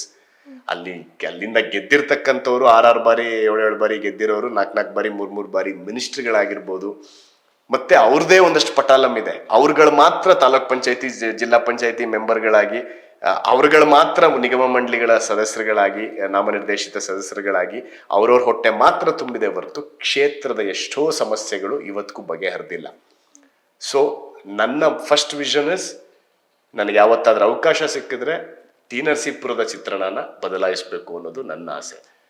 So ಸಿಗುತ್ತೆ ಯಾವತ್ತಾದ್ರೂ ಅನ್ನೋ ಒಂದು ನಂಬಿಕೆ ಇದೆ. ಆ ನಿಟ್ಟಿನಲ್ಲಿ ನಾನು ಏನ್ ಕೆಲಸ ಮಾಡ್ಕೊಂಡು ಹೋಗ್ಬೇಕು ಅದನ್ನ ಮಾಡ್ಕೊಂಡು ಹೋಗ್ತೀನಿ. ಈಗ ನಿಮ್ಮ ಬಿಗ್ ಬಾಸ್ ಜರ್ನಿಗೆ ಬಂದಾಗ OTT ಬಿಗ್ ಬಾಸ್ 9 ಅಲ್ಲಿ ನೀವು ಕೂಡ ಸ್ಪರ್ಧಿ ಆಗಿದ್ರಿ. ಸೊ ಆ ಜರ್ನಿ ಹೇಗಿತ್ತು? ಹೇಗೆ ಬಿಗ್ ಬಾಸ್ಗೆ ಸೆಲೆಕ್ಟ್ ಆದ್ರಿ? ಹೇಗೆ ಆಫರ್ ಬಂತು? On merit. ನಾನು ಯಾವತ್ತು ಯಾವುದೇ ಅವಕಾಶಗಳನ್ನ ಕೇಳಿ ಪಡ್ಕೊಂಡಿರೋನಲ್ಲ. ನನಗೆ ಬಂದಂತ ಅವಕಾಶಗಳನ್ನ ಅದ್ರಲ್ಲಿ ನನಗೆ ಇಷ್ಟ ಆದಾಗ ಒಪ್ಕೊಂಡು ಹೋಗುವಂಥವ್ನು. ಸೊ ಮೆರಿಟ್ ಮೇಲೆ ಬಂದಂತ ಅವಕಾಶ, ಚಾನಲಿಂದ ಕಾಲ್ ಬರುತ್ತೆ. ಸೊ ಎಲ್ಲ ಪಾಸ್ ಆಗಿ ಅಲ್ಟಿಮೇಟ್ಲಿ 2 ಸೀಸನ್ಗೆ ಅಂತ ಸೈನ್ ಹಾಕಿರ್ತೀನಿ, OTT ಆ್ಯಂಡ್ ಸೀಸನ್ 9ಗೆ ಅಂತ. Unfortunately bad luck. ಮೊದಲನೇ ವಾರದಲ್ಲೇ ತುಂಬಾ ಚೆನ್ನಾಗಿ ಅತಿ ಹೆಚ್ಚು ಕಾಣಿಸ್ಕೋತೀನಿ. ಫಸ್ಟ್ ವೀಕಲ್ಲಿ ಎಲ್ಲ ಟಾಸ್ಕ್ಗಳಲ್ಲೂ ಗೆಲ್ತೀನಿ, ಕ್ಯಾಪ್ಟನ್ ಆಗ್ತೀನಿ. ಆ ಕ್ಯಾಪ್ಟನ್ಶಿಪ್ ತಗೊಳ್ಳೋ ಅಂತ ಟಾಸ್ಕ್ನಲ್ಲೇ ನನಗೆ ನಾನೇ ಏಟ್ ಮಾಡ್ಕೋತೀನಿ. That will be A serious injury for me. Grade 3 muscle tear ಆಗುತ್ತೆ. ಸೊ OTTಯಿಂದ ಟಿವಿಗೆ ಬರೋದ್ರೊಳಗೇನೆ ನನ್ನ ಪಯಣ ಮುಕ್ತಾಯ ಆಗುತ್ತೆ. ಬಟ್ ಆಚೆಗೆ ಸ್ವಲ್ಪ ದಿನಾನೇ ಇದ್ರೂ ಕೂಡ ತುಂಬಾ ಜನ ನನಗೆ ಆಚೆಗೆ ಬಂದಾಗ ಹೇಳ್ತಾರೆ, you are the finale contestant, you are the finale contestant ಅಂತ ಹೇಳ್ತಾರೆ. I was happy for that. ಎಲ್ಲರೂ ಹೇಳ್ತಿದ್ರು ಕ್ಲೀನಾಗಿ ಕಣ್ಣಿಗೆ, ಈ ನಿಮ್ ಸೀಸನ್ ನಲ್ಲಿ ನಮಗ್ ಕಾಣಿಸ್ತಿದ್ದ ಫಸ್ಟ್ ಫಿನಾಲೆ ಕಂಟೆಸ್ಟೆಂಟ್ ನೀನೇ, ಇವ್ನು ಹೋಗ್ತಾನೆ ಅಂತ ಬಹಳ ಕ್ಲಿಯರ್ ಆಗಿತ್ತು ಅಂತ ಹೇಳೋರು. ಅದೊಂದು ಖುಷಿ ಇತ್ತು. ನೀವ್ ಹೇಳಿದ್ರಲ್ಲ ಆಗ್ಲೇ, ಒಂದೊಂದ್ ಕಡೆ ಅರ್ಧದಲ್ಲೇ ಬಂದ್ಬಿಡ್ತೀರಾ ಅಂತ. ಅದೇನೋ ನಾನೇ ಬರ್ತೀನೋ ದೇವರೇ ಕರ್ಸ್ಕೋತಾನೋ ಗೊತ್ತಿಲ್ಲ, ಬಂದ್ಬಿಟ್ಟೆ ಅಷ್ಟೇ. ಅದೆಷ್ಟು ನಿಮ್ಮ ಲೈಫ್ಗೆ ಎಷ್ಟು ಯೂಸ್ಫುಲ್ ಆಯ್ತು ಬಿಗ್ ಬಾಸ್ ಆ ಜರ್ನಿ? ಬಿಗ್ ಬಾಸ್ ಅನ್ನೋದನ್ನ ಕಾನ್ಸೆಪ್ಟ್ ನೀವು ತುಂಬಾ ತಲೆಯಲ್ಲಿ ಇಟ್ಕೊಂಡು ಜರ್ನಿ ಕ್ಯಾರಿ ಮಾಡಕ್ ಹೋಗ್ಬಾರ್ದು. ಯಾಕಂದ್ರೆ ಬಿಗ್ ಬಾಸ್ ಅದು ನಿಮ್ಮ ವ್ಯಕ್ತಿತ್ವನ ಅನಾವರಣ ಮಾಡಿಕೊಂಡು ಒಂದು ಶೋ ಅಲ್ಲಿ ಪಾರ್ಟಿಸಿಪೇಟ್ ಮಾಡಿ. ಒಂದ್ಸಲ ನಮಗೆ ಕನ್ಫ್ಯೂಷನ್ಸ್ ಇರುತ್ತೆ. ಯಾಕಂದ್ರೆ ಕೆಲವೊಂದ್ಸಲ ನೀವೆಲ್ಲ ಟಾಸ್ಕ್ಗಳು ಗೆದ್ರೆ ಮಾತ್ರ ನೀವು ವಿನ್ನರ್ ಆಗ್ತೀರಾ ಅನ್ನೋದು ಇರಲ್ಲ, ಅಥವಾ ಬರೀ ಮನೇಲಿ ಕಾಣಿಸ್ಕೊಂಡ್ರೆ ವಿನ್ನರ್ ಆಗ್ತೀರಾ ಅನ್ನೋದು ಇರಲ್ಲ. ವ್ಯಕ್ತಿತ್ವ ಜನಗಳಿಗೆ ಯಾರ್ದು ಯಾವಾಗ ಹೆಂಗೆ ಇಷ್ಟ ಆಗುತ್ತೆ ಅಂತ ಯಾರು ಹೇಳಕ್ಕಾಗಲ್ಲ. ಸೊ ನಾನು ಅದನ್ನ ಜಾಸ್ತಿ ಕ್ಯಾರಿ ಮಾಡಲಿಲ್ಲ. ಯಾಕಂದ್ರೆ ಅದನ್ನ ನೀವು ತಲೆಲಿಟ್ಕೊಂಡು ಕ್ಯಾರಿ ಮಾಡಕ್ ಹೋದ್ರೆ ಹಿಂದ್ಗಡೆ ಒಂದು ಹೊರಗ ಇರುತ್ತೆ. ಜನ ಸೋಷಿಯಲ್ ಮೀಡಿಯಾಗಳಲ್ಲಿ ನಿಮ್ಮನ್ನ ಪರ್ಸ್ನಲ್ ಅಟ್ಯಾಕ್ ಮಾಡ್ತಾರೆ. ಸೊ ನನಗೆ ಅದರ ಅವಶ್ಯಕತೆನೂ ಇಲ್ಲ. ಸೊ ಹಾಗಾಗಿ ನಾನು ಅರ್ಜುನಾಗೆ ಮುಂದುವರೆದಿದ್ದೀನಿ ಹೊರತು ಬಿಗ್ ಬಾಸ್ ಅರ್ಜುನ್ ಅಂತ ನಾನು ಎಲ್ಲೂ ಇವತ್ತಿನವರೆಗೂ ಹೇಳ್ಕೊಳಲ್ಲ. ಶಿವನ್ ಪಾತ್ರ ಮಾಡಿದ ಅರ್ಜುನ್ ಅಂತಾನೆ ಆದಷ್ಟು ಹೇಳ್ಕೊತೀನಿ. Going on. ಸೊ ಅಂದ್ರೆ ನೀವಿರ್ಬೇಕಾದ್ರೆ ಯಾವುದೇ ನಿಮ್ಗೆ ನೆಗೆಟಿವ್ ಆಗಿ ಏನಾದ್ರು ಕಮೆಂಟ್ಗಳಾಗಿರ್ಬೋದು? ಇತ್ತು, ಬಂದಿತ್ತು ಒಂದಷ್ಟು. ಒಂದ್ 2-3 ಇನ್ಸಿಡೆಂಟ್ಗಳಲ್ಲಿ ಬಂದಿದ್ವು. ಅದನ್ನೆಲ್ಲ ತಲೆಗೆ ಹಾಕೊಳಕ್ಕಾಗಲ್ಲ. ಯಾಕಂದ್ರೆ ನಿಮ್ಗೆ ಈ ಕಮೆಂಟ್ ಮಾಡೋ ಒಂದು ವರ್ಗ ಇದೆಯಲ್ಲ ನಮ್ಮ ದೇಶದಲ್ಲಿ ಅತಿ ಹೆಚ್ಚು. ಯಾಕೆ ಅಂದ್ರೆ ಅತಿ ಹೆಚ್ಚು ಕೆಲಸವಿಲ್ದಿರೋರೇ ಆ ಕೆಲಸ ಮಾಡೋದು. ಸೊ ಅವ್ರಿಗೆಲ್ಲ ನೀವು ತಲೆ ಕೆಡಿಸ್ಕೊಂಡು ನೀವ್ ಯಾವಾಗ ಅವ್ರಿಗೆ ತಲೆ ಕೊಡ್ತಿರೋ ಆವಾಗ ಇಟ್ ಶೋಸ್ ದಟ್ ನಿಮಗೂ ಕೆಲಸ ಇಲ್ಲ. ಸೊ ನಮಗೂ ಅವ್ರಿಗೂ ವ್ಯತ್ಯಾಸಗಳೇ ಇರಲ್ಲ. ಇಲ್ಲಿವರೆಗೂ ನಮ್ಮ ಜೀವಮಾನದಲ್ಲೇ ನಾವು ಯಾರಿಗಾದ್ರೂ ಇನ್ನೊಬ್ರು ಪ್ರೊಫೈಲ್ಗೆ ಹೋಗಿ ಅವ್ರದ್ದೇನೋ ಹಾಕಿದ್ರೆ ಅದಕ್ಕೆ ಕಮೆಂಟ್ ಮಾಡಕ್ 100 ಸಲ ಯೋಚನೆ ಮಾಡ್ತೀವಿ. ನಾನು ಯಾರು, ಆತನ ಬಗ್ಗೆ ಜಡ್ಜ್ ಮಾಡಕ್ ನಾನು ಯಾರು ಅಂತ 100 ಸಲ ಯೋಚನೆ ಮಾಡ್ತೀವಿ. ಬಟ್ ಕೆಲವ್ರಿಗೆ ಅದೇನು ಸಂಸ್ಕೃತಿ ಮನೆಯಿಂದ ಕಲ್ತು ಬಂದಿರ್ತಾರೋ ಅಥವಾ ದೇವರು ಅವ್ರನ್ನ ಕೆಟ್ಟು ಹುಳಗಳು ಅಂತಾನೆ ಬಿಟ್ಬಿಟ್ಟಿರ್ತಾರೋ ಗೊತ್ತಿಲ್ಲ, ಒಂದು ಪಬ್ಲಿಕ್ ಡೊಮೇನಲ್ಲಿ ಅಸಹ್ಯವಾಗಿ ಕೆಟ್ಟದಾಗಿ ಅವ್ರಿಗೆ ಆ ಕಮೆಂಟ್ ಮಾಡಕ್ ಮನ್ಸಾದ್ರೂ ಹೆಂಗ್ ಬರುತ್ತೋ. ಸೊ ಬಹುಶಃ ಈ ದೇಶದಲ್ಲಿ ಮೊದಲನೇ ಕಾನೂನು ಬರ್ಬೇಕಾಗಿರೋದು, ಸೋಷಿಯಲ್ ಡೊಮೇನ್ಗಳಲ್ಲಿ ಆ ಥರ ಕಮೆಂಟ್ಗಳು ಹುಡುಕಿರ್ತಾರಲ್ಲ ಅಂಥವ್ರನ್ನ ಮೊದಲು ಹುಡುಕಿ ಅವ್ರಿಗೆ ನಾನ್ ಬೇಲಬಲ್ ಒಂದು ಶಿಕ್ಷೆ ಅಂಥದ್ದೊಂದು ಜಾರಿಗೆ ತಂದು ಅವ್ರಿಗೆ ಕಠಿಣ ಶಿಕ್ಷೆ ಕೊಡಬೇಕು. ಯಾಕಂದ್ರೆ ಇಂಥದ್ರಿಂದನೇ ಇವತ್ತು ಕೊಲೆಗಳು ಮರ್ಡರ್ಗಳು ಈ ಸಮಾಜದಲ್ಲಿ ಜಾಸ್ತಿ ಆಗ್ತಿರೋದು ಇಂಥದ್ರಿಂದಾನೆ. ಸೊ ಅಂಥವ್ರ ಮೇಲೆ ಫಸ್ಟ್ ಒಂದು ಒಂದು ಒಂದು ಒಂದು ಕಠಿಣವಾದಂಥ ಆಕ್ಷನ್ ತಗೊಳ್ಳುವಂಥ ಕಾನೂನು ರಾಜ್ಯ ಸರ್ಕಾರಗಳು ಮಾಡಬೇಕು. ಅಂದ್ರೆ ಕೆಲವೊಬ್ರು ತುಂಬಾ ಸೆನ್ಸಿಟಿವ್ ಆಗಿರ್ತಾರೆ, ಅವ್ರು ಅದನ್ನ ತೀರಾ ಮನ್ಗೆ ಹಚ್ಕೊಂಡು ಆತ್ಮಹತ್ಯೆ ಖಂಡಿತ ಹೌದು, ಖಂಡಿತ ಹೌದು. ಮೆಂಟಲ್ ಡಿಪ್ರೆಷನ್ಗೆ ಹೋಗ್ಬಿಡ್ತಾರೆ. ಬಿಗ್ ಬಾಸ್ ಅಲ್ಲೇ ಎಷ್ಟೋ ಕಂಟೆಸ್ಟೆಂಟ್ಗಳಿದ್ದಾರೆ ಇವತ್ತಿಗೂ. ಅದನ್ನ ಓದಿ ಸಡನ್ ಆಗಿ ಆಚೆಗೆ ಬಂದಾಗ ಓದಿದಾಗ ಕೆಲವ್ರ ಬಗ್ಗೆ ಒಳ್ಳೇದಿರುತ್ತೆ, ಇನ್ ಕೆಲವ್ರ ಬಗ್ಗೆ ಕೆಟ್ಟದಿರುತ್ತೆ. ಕೆಟ್ಟದಿದ್ದಾಗ ಹೋದಾಗ ಮಾನಸಿಕವಾಗಿ ನೀವು ಕುಗ್ಗೋಗ್ಬಿಡ್ತೀರಾ. ಇವ್ರು ಯಾರೋ ಕೂತ್ಕೊಂಡು ಹಾಕ್ಬಿಡ್ತಾರೆ, ಇನ್ಯಾರನೋ ಮೆಚ್ಚಕ್ಕೋಸ್ಕರ ಕೆಲವರು ಅವ್ರು ಯಾರೋ ಅವ್ರ ಫೇವರೇಟ್ ಇರ್ತಾರೆ, ಇವ್ರು ಅವ್ರಿಗೆ ಆಪೋಸಿಟ್ ಅನ್ನೋ ಕಾರಣಕ್ಕೆ ಇವರೆಲ್ಲ ಕೂತ್ಕೊಂಡು ಅವ್ರ ಮೇಲೆ ಬಿದ್ದ್ಬಿಡ್ತಾರೆ. ಇದು ಕೆಟ್ಟ ಸಂಪ್ರದಾಯ. ಬಿಗ್ ಬಾಸ್ ನಿನ್ಗೆ ಯಾರಾದ್ರೂ ಇಷ್ಟ ಇದಾನ, ನೀನು ಅವನನ್ನ ಪ್ರಮೋಟ್ ಮಾಡ್ಕೊಂಡು ಅವನನ್ನ ಗೆಲ್ಲಿಸ್ಕೊಳ್ಳೋದು ಮಾತ್ರ ಕಾನ್ಸಂಟ್ರೇಟ್ ಮಾಡು. ಇನ್ನೊಬ್ಬರನ್ನ ತೇಜೋವಧೆ ಮಾಡಕ್ ಹೋಗ್ಬೇಡ. ಯಾಕಂದ್ರೆ ಇನ್ನೊಬ್ರ ಬಗ್ಗೆ ನಿನಗೆ ಗೊತ್ತಿರಲ್ಲ. ಅವ್ರ ಲೈಫಲ್ಲಿ ಅವರು ಅವ್ರದೇ ಆದಂಥ ರೀತಿಲಿ ಹೀರೋಗಳಾಗಿರ್ತಾರೆ. So you can make them villain. So ಈ ಸಂಪ್ರದಾಯಗಳು ಬಿಡಬೇಕು. ಒಂದು ಟಿವಿ ಶೋಗಳನ್ನ, ಒಂದು ಸಿನಿಮಾನ, ಒಂದು ಸೆಲೆಬ್ರಿಟಿಗಳನ್ನ ಇಲ್ಲಿ ಜಾಸ್ತಿ ಮಾಡಬಾರ್ದು. ಇಲ್ಲಿದ್ರೆ ಆ ಗೌರವ ಅಲ್ಲಿದ್ರೆ ಸಾಕು. ಸೊ ಆ ಗೌರವ ಇಲ್ಲಿರ್ಬೇಕು. ಅಂದ್ರೆ ಈಗ ನೆಗೆಟಿವ್ ಕಮೆಂಟ್ ಅಂತ ಬಂದಾಗ ಅದು ತೀರಾ ಪರ್ಸನಲ್ ಆಗೋಗುತ್ತೆ ಜಾಸ್ತಿ. ಈಗ ಹುಡುಗಿಯರಿಗೆ ಅದು ಹೇಳೋದು ಬೇಡ, ಹುಡುಗಿಯರು ಯಾವ ತರ ಬಟ್ಟೆ ಹಾಕಿದ್ರು ಏನ್ ಮಾತಾಡಿದ್ರು ಎಲ್ಲ ಅವರು ಕಮೆಂಟ್ ಮಾಡೇ ಮಾಡ್ತಾರೆ. ಸೊ ಅದ್ರ ಪರವಾಗಿ ರಮ್ಯ ಅವರಾಗಿರ್ಬೋದು, ಸೊ ಧ್ವನಿಯನ್ನು ಎತ್ತಿದ್ದಾರೆ ವಿಜಯಲಕ್ಷ್ಮಿ ಅವರಾಗಿರ್ಬೋದು. ಸೊ ಇದ್ರ ಬಗ್ಗೆ ನೀವೇನ್ ಹೇಳ್ತೀರಾ? ಯಾರಾದ್ರೂ ಧ್ವನಿ ಎತ್ತಲೇಬೇಕಲ್ಲ. ಈಗ ಒಂದು ವ್ಯಕ್ತಿ ಅವ್ರದ್ದು ಪೊಲಿಟಿಕಲ್ ಅಜೆಂಡಾಸ್ ಏನೇ ಇರಲಿ, ಇನ್ನೊಂದಿರಲಿ, ನಾವು ಬೇರೆ ಪಾರ್ಟಿನೋ ಇನ್ನೊಂದು ಬೇರೆ ಪಾರ್ಟಿನೋ ಅದೆಲ್ಲ ಸಪರೇಟ್ ಆಗಿ ಆಚೆ ಇರೋಣ. ಬಟ್ ಸಮಾಜದಲ್ಲಿ ಕೆಲವೊಂದು ಒಳ್ಳೆ ವಿಚಾರಗಳನ್ನ ಹೇಳಿದಾಗ ಅದನ್ನ ನಾವು ಅಕ್ಸೆಪ್ಟ್ ಮಾಡಲೇಬೇಕು. ಸೊ ಡೆಫಿನೆಟ್ಲಿ ಈ ಸೋಷಿಯಲ್ ಬ್ಯಾಡ್ ಎಲಿಮೆಂಟ್ಸ್, ಈ ನಮ್ಮ ಸಮಾಜದಲ್ಲಿ ಇರ್ತಕ್ಕಂಥ ಕೆಟ್ಟ ಪಿಡುಗು ಏನು ಅಂದರೆ ಸೋಷಿಯಲ್ ನೆಟ್ವರ್ಕ್ಗಳಲ್ಲಿ ಕೆಲವರು ಹಾವಳಿ. ಅಂಥವ್ರನ್ನ ನಿಜವಾಗ್ಲೂ ಯಾವ ಸರ್ಕಾರಗಳು ಕಠಿಣ ಕ್ರಮ ವಹಿಸಿ ಅಂಥವ್ರ ಮೇಲೆ ನಿರ್ದಾಕ್ಷಿಣ್ಯವಾಗಿ ಕ್ರಮ ತಗೋಬೇಕು. ಸೊ ನನ್ನ ವಾಯ್ಸ್ ಯಾವಾಗಲೂ ಅದ್ರ ಪರವಾಗಿ ಇದ್ದೇ ಇದೆ. ಇವಾಗ ನಿಮ್ಮ ಇಲ್ಲಿ ಕೂತ್ಕೊಂಡು ನಿಮ್ಮ ಜರ್ನಿಯನ್ನ ಹಿಂದೆ ತಿರುಗಿ ಒಮ್ಮೆ ನೋಡಿದಾಗ ಏನ್ ಅನ್ಸುತ್ತೆ? ಸ್ಯಾಟಿಸ್ಫ್ಯಾಕ್ಟರಿ ಆಗಿದೆ, ಸಮಾಧಾನಕರವಾಗಿದೆ. ಯಾಕಂದ್ರೆ ದೊಡ್ಡ ಮಟ್ಟದಲ್ಲಿ ನನಗೇನು ಆ ಫೀಲಿಂಗ್ ಇಲ್ಲ. ಬಟ್ ಹೋಗ್ತಾ ಇದ್ದೀನಿ, ಇನ್ನ ಪಡ್ತಾ ಇದ್ದೀನಿ ಅನ್ನೋದಿದೆ. ಕಷ್ಟಪಡ್ತೀನಿ, ಪಡ್ತಾನೆ ಇರ್ತೀನಿ ಅನ್ನೋ ಕಾನ್ಫಿಡೆನ್ಸು ಇದೆ. ಯಾವತ್ತಾದ್ರೂ ಗೆಲುವು ಕೆಲವರು ಒಂದು ಚಿಕ್ಕ ವಿಚಾರದಲ್ಲೇ ಸಾಕು ನಾನು ಇಷ್ಟು ಗೆದ್ದೆ ಅಂತ ಅನ್ಕೋತಾರೆ. ನನಗೆ ಜೀವನದಲ್ಲಿ ಆಕಾಂಕ್ಷೆಗಳು ಜಾಸ್ತಿ ಇದೆ, ಆಸೆಗಳಿಲ್ಲ, ಆಕಾಂಕ್ಷೆಗಳಿದೆ. ಸೊ ಆಕಾಂಕ್ಷೆಗಳು ಮುಟ್ಟೋವರೆಗೂ ನಾನು I keep going, I keep travelling, I keep working. ಈಗ 5 ವರ್ಷ ಆದ್ಮೇಲೆ ಅರ್ಜುನ್ ರಮೇಶ್ ಅವ್ರನ್ನ ನೀವು ಎಲ್ಲಿ ನೋಡಕ್ ಇಷ್ಟಪಡ್ತೀರಿ, ಎಲ್ಲಿ ಇಡಕ್ ಇಷ್ಟಪಡ್ತೀರಾ? ನನ್ನ ಲೈಫಲ್ಲಿ ಒಂದು ಲಾಸ್ಟ್ ಒಂದು ಪಾಲಿಸಿ ಇದೆ. ನನ್ನ ಕೈ ಅಟ್ಲಾಸ್ಟ್ MLA ಆಗಕ್ಕೆ ಆಗ್ಲಿಲ್ವಾ, ಅಟ್ಲಾಸ್ಟ್ ಒಬ್ಬ ಒಳ್ಳೆ ನಟ ಆಗಕ್ಕೆ ಆಗ್ಲಿಲ್ವಾ, ಅಲ್ಲೂ ಫೇಲ್ಯೂರ್ ಅದನ್ನ ಏನಾಗದೆ ಇದ್ರೂ ಚಿಂತೆ ಇಲ್ಲ. ನನ್ನ ಮಕ್ಳಿಗೆ ಒಬ್ಬ ಒಳ್ಳೆ ತಂದೆ ಆಗದೆ ಅಂತೂ ಸಾಯಲ್ಲ ಅನ್ನೋ ಕಾನ್ಫಿಡೆನ್ಸ್ ಇದೆ. So at last that is my last destiny. ಅದೆರಡರಲ್ಲೂ ಫೇಲ್ಯೂರ್ ಆಗೋದ್ನ, ಬಟ್ ಒಬ್ಬ ಒಳ್ಳೆ ಫಾದರ್ ಆಗೋದ್ರಿಂದ ತಪ್ಸಕ್ಕೆ ಯಾರ ಕೈಯಿಂದನೂ ಸಾಧ್ಯ ಇಲ್ಲ. ಸೊ ಅದಾಗೆ ಆಗ್ತೀನಿ. That is my destiny. ಅಂದ್ರೆ ಈಗ ರಾಜಕೀಯದಲ್ಲಿ ನೀವು ನೋಡಕ್ ಇಷ್ಟಪಡ್ತೀರಾ, ಆಕ್ಟಿಂಗ್ ಫೀಲ್ಡ್ ಅಲ್ಲಿ ನಿಮ್ಮನ್ನ ನೀವು ನೋಡಕ್ ಇಷ್ಟಪಡ್ತೀರಾ? ಎರಡರಲ್ಲೂ ಇರ್ತೀನಿ, ದಟ್ ಇಸ್ ಫಾರ್ ಶೋರ್. ನನ್ನ ಕೊನೆ ಉಸಿರಿರೋವರೆಗೂ ಎರಡೂ ಕ್ಷೇತ್ರದಲ್ಲಿ ನನಗೆ ಎಲ್ಲಿವರೆಗೂ ಸಾಧ್ಯನೋ ಅಲ್ಲಿವರೆಗೂ ಮಾಡಿ, ನನಗೆ ಅಂತ ಒಂದು 5 ವರ್ಷ ಸೆಲ್ಫ್ ರಿಟೈರ್ಮೆಂಟ್ ಲೈಫ್ ಇದೆ. ಆವಾಗ ನಾನೇ ವಾಲಂಟಿಯರ್ ಆಗಿ ರಿಟೈರ್ಮೆಂಟ್. ಯಾಕಂದ್ರೆ ಬಿಟ್ಕೊಡ್ತಾ ಇರ್ಬೇಕು ನೀವು. ಯಾರ್ದು ರಾಜಕಾರಣ ಆಗ್ಲಿ ಇನ್ನೊಂದಾಗ್ಲಿ ಯಾವುದು ಯಾರಪ್ಪನ ಮನೆ ಆಸ್ತಿ ಅಲ್ಲ. 10 ಸಲ MLA ಆಗೋದು, ನಮ್ಮ ಮಕ್ಕಳು, ಅವ್ರ ಮಕ್ಕಳು, ಇವ್ರ ಮಕ್ಕಳು. We should stop this. ಇದನ್ನ ನಿಲ್ಲಿಸ್ಬಿಡ್ಬೇಕು. ಇದನ್ನ ಡೆಮೋಕ್ರಸಿಯಿಂದ ಫಸ್ಟ್ ಆಚೆಗೆ ಹಾಕ್ಬೇಕು. ಸೊ ಹಾಗಾಗಿ ಯಾವುದು ವಂಶ ಪಾರಂಪರಿಕ ಆಗಕ್ಕೆ ಹೋಗ್ಬಾರ್ದು. ಇಷ್ಟ ಇದ್ರೆ ಓಕೆ, ಅವ್ರು ವಾಲಂಟಿಯರ್ ಆಗಿ ಬಂದು ಗ್ರೌಂಡ್ ಲೆವೆಲ್ ಇಂದ ದುಡಿದು ಮಾಡಿದಾಗ ಅದಕ್ಕೆ ಯಾರೇ ಆದ್ರೂ ಸ್ವಾಗತ ಮಾಡ್ಬೇಕು. ಯಾಕಂದ್ರೆ ರಾಜಕಾರಣಿ ಮಕ್ಕಳು ರಾಜಕೀಯಕ್ಕೆ ಬರಲೇಬಾರ್ದು ಅಂದ್ರೆ ತಪ್ಪು ಅದು. ಅವರು ಗ್ರೌಂಡ್ ಲೆವೆಲ್ ಇಂದ ಬಂದಾಗ ಅದಕ್ಕೆ ಎನ್ಕರೇಜ್ ಮಾಡಬೇಕು. ಬಟ್ ಒಂದೇ ಸಲ ತೆಗೆದು MLA ಮಗ ಡೈರೆಕ್ಟ್ MLA ಆಗ್ಬಿಡ್ಬೇಕು, ಮಂತ್ರಿ ಮಗ ಡೈರೆಕ್ಟ್ ಮಂತ್ರಿ ಆಗ್ಬಿಡ್ಬೇಕು, ಈ ಸಂಪ್ರದಾಯಗಳು ಹೋಗ್ಬೇಕು. ಇವಾಗ ಹಾಗೆ ನಡೀತಾ ಇದೆ. ಟಿಕೆಟ್ ಅಂದ್ರೆ ಫ್ಯಾಮಿಲಿಯಿಂದ ಜನರೇಷನ್ ಟು ಜನರೇಷನ್ ಹೋಗ್ತಾನೆ ಇದೆ. ಬೇರೆ ಒಳ್ಳೆ ಕ್ಯಾಂಡಿಡೇಟ್ಗೆ ಅವಕಾಶ ಸಿಗ್ತಾ ಇಲ್ಲ ಅನ್ನುವಂಥದ್ದು ಸಾಕಷ್ಟು ಉದಾಹರಣೆಗಳಿದೆ. ಅದಕ್ಕೆ ಅದೇ ನಾನು ನಿಮ್ಗೆ ಹೇಳಿದ್ನಲ್ಲ, ಇದನ್ನ ಈಸ್ಕೊಳ್ಳೋದು ಯಾವಾಗ ನಿಲ್ಲುತ್ತೋ we will have a clean democratic governance. And I am sure ಆಗತ್ತೆ. ಹಿಸ್ಟ್ರಿ ರಿಪೀಟ್ಸ್, ಹಾಗೆ ಆಗತ್ತೆ. ಈಗ ನಿಮ್ಮ ರಾಜಕೀಯ ಜರ್ನಿಯಲ್ಲಿ ನೀವು ಯುವ ಜನರಿಗೆ ರಾಜಕೀಯ ಫೀಲ್ಡ್ಗೆ ಬರೋದಕ್ಕೆ ಏನು ಒಂದು ಹೇಳ್ತೀರಾ ಅನ್ನುವಂಥದ್ದು? ರಾಜಕೀಯ is politics is always it's like A game and luck. ಯಾರು ಏನು ಬೇಕಿದ್ರೂ ಆಗ್ಬೋದು. ಅದಕ್ಕೆ ಸಾಕಷ್ಟು ಉದಾಹರಣೆಗಳಿದೆ. ರಾಜಕೀಯದಲ್ಲಿ ನಿಮ್ಗಿಂತ ಲೇಟಾಗಿ ಬಂದವನು ಕೂಡ ಒಂದೇ ಸಲ ನಿಮ್ಗಿಂತ ದೊಡ್ಡ ಸ್ಥಾನಗಳಿಗೆ ಹೋಗ್ಬಿಡ್ಬೋದು. ನಾನು ಹೇಳೋದಿಷ್ಟೇ, ಒಬ್ಬ ಈ ಮುಂದಿನ ಪೀಳಿಗೆಗಳಲ್ಲಿ ಯೂತ್ಸ್ಗಳು ಸಾಧ್ಯವಾದಷ್ಟು ಮುಂದೆ ಬರಬೇಕು. ಯಾಕಂದ್ರೆ ಇವತ್ತಿನ ರಿಸಲ್ಟ್ ಆಲ್ರೆಡಿ ಹತ್ತತ್ರ ಬಂದಿದೆ. ತಮಿಳ್ನಾಡು ಎಲೆಕ್ಷನ್ ರಿಸಲ್ಟ್ಸ್ ಯಾರು ಪ್ರೆಡಿಕ್ಟ್ ಕೂಡ ಮಾಡಿರಲಿಲ್ಲ. ಎಷ್ಟೋ ಜನದ ಪ್ರೆಡಿಕ್ಷನ್ ಇವತ್ತು ರಾಂಗ್ ಆಗಿದೆ. ಸೊ ಜನಗಳು ಯಾವಾಗ ಯಾರನ್ನು ಬೇಕಿದ್ರೂ ಕೈ ಹಿಡಿಬೋದು.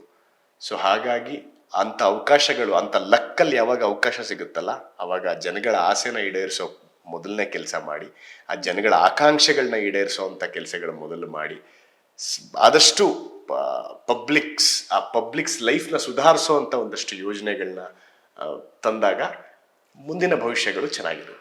ಅಂದ್ರೆ ಈಗ ರಾಜಕೀಯಕ್ಕಾಗಿರ್ಬೋದು ಅಥವಾ ಆಕ್ಟಿಂಗ್ ಫೀಲ್ಡ್ಗಾಗಿರ್ಬೋದು, ನಾನೊಂದು ಹೆಸರು ತಗೋತೀನಿ, ನನಗೊಂದು ಹೆಸರು ಇದೆ ಅನ್ನೋ ಕಾರಣಕ್ಕೋಸ್ಕರ ಆ ಫೀಲ್ಡ್ಗೆ ಹೋಗ್ತಾರಾ ಅಥವಾ ಜನಗಳಿಗೆ ನಿಜವಾಗ್ಲೂ ಸಹಾಯ ಮಾಡಕ್ ಹೋಗ್ತಾರಾ?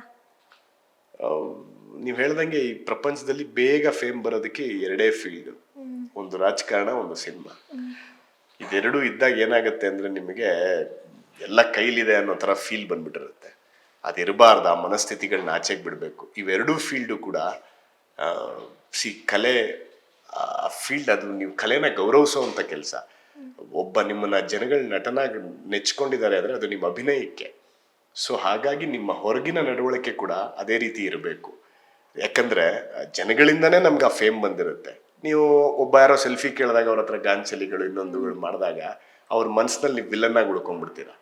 So public life be the same. ಅಲ್ಲಿ ಎಷ್ಟರ ಮಟ್ಟಿಗೆ ಒಳ್ಳೆ ಹೆಸರು ತಗೊಂಡಿರ್ತೀವೋ ಹೊರಗಡೆನೂ ಆ ಹೆಸರನ್ನೇ ತಗೊಳ್ಳೋವಂಥ ಪ್ರಯತ್ನ, ಅಂಥ ಕೆಲಸಗಳನ್ನೇ ಮಾಡ್ಬೇಕು ನಾವು. Same in politics. ನಿಮ್ಮನ್ನ ಸ್ಥಾನಕ್ಕೆ ಕೂರಿಸಿದ ಅಧಿಕಾರ ಕೊಟ್ಟರದೇ ಜನಗಳು.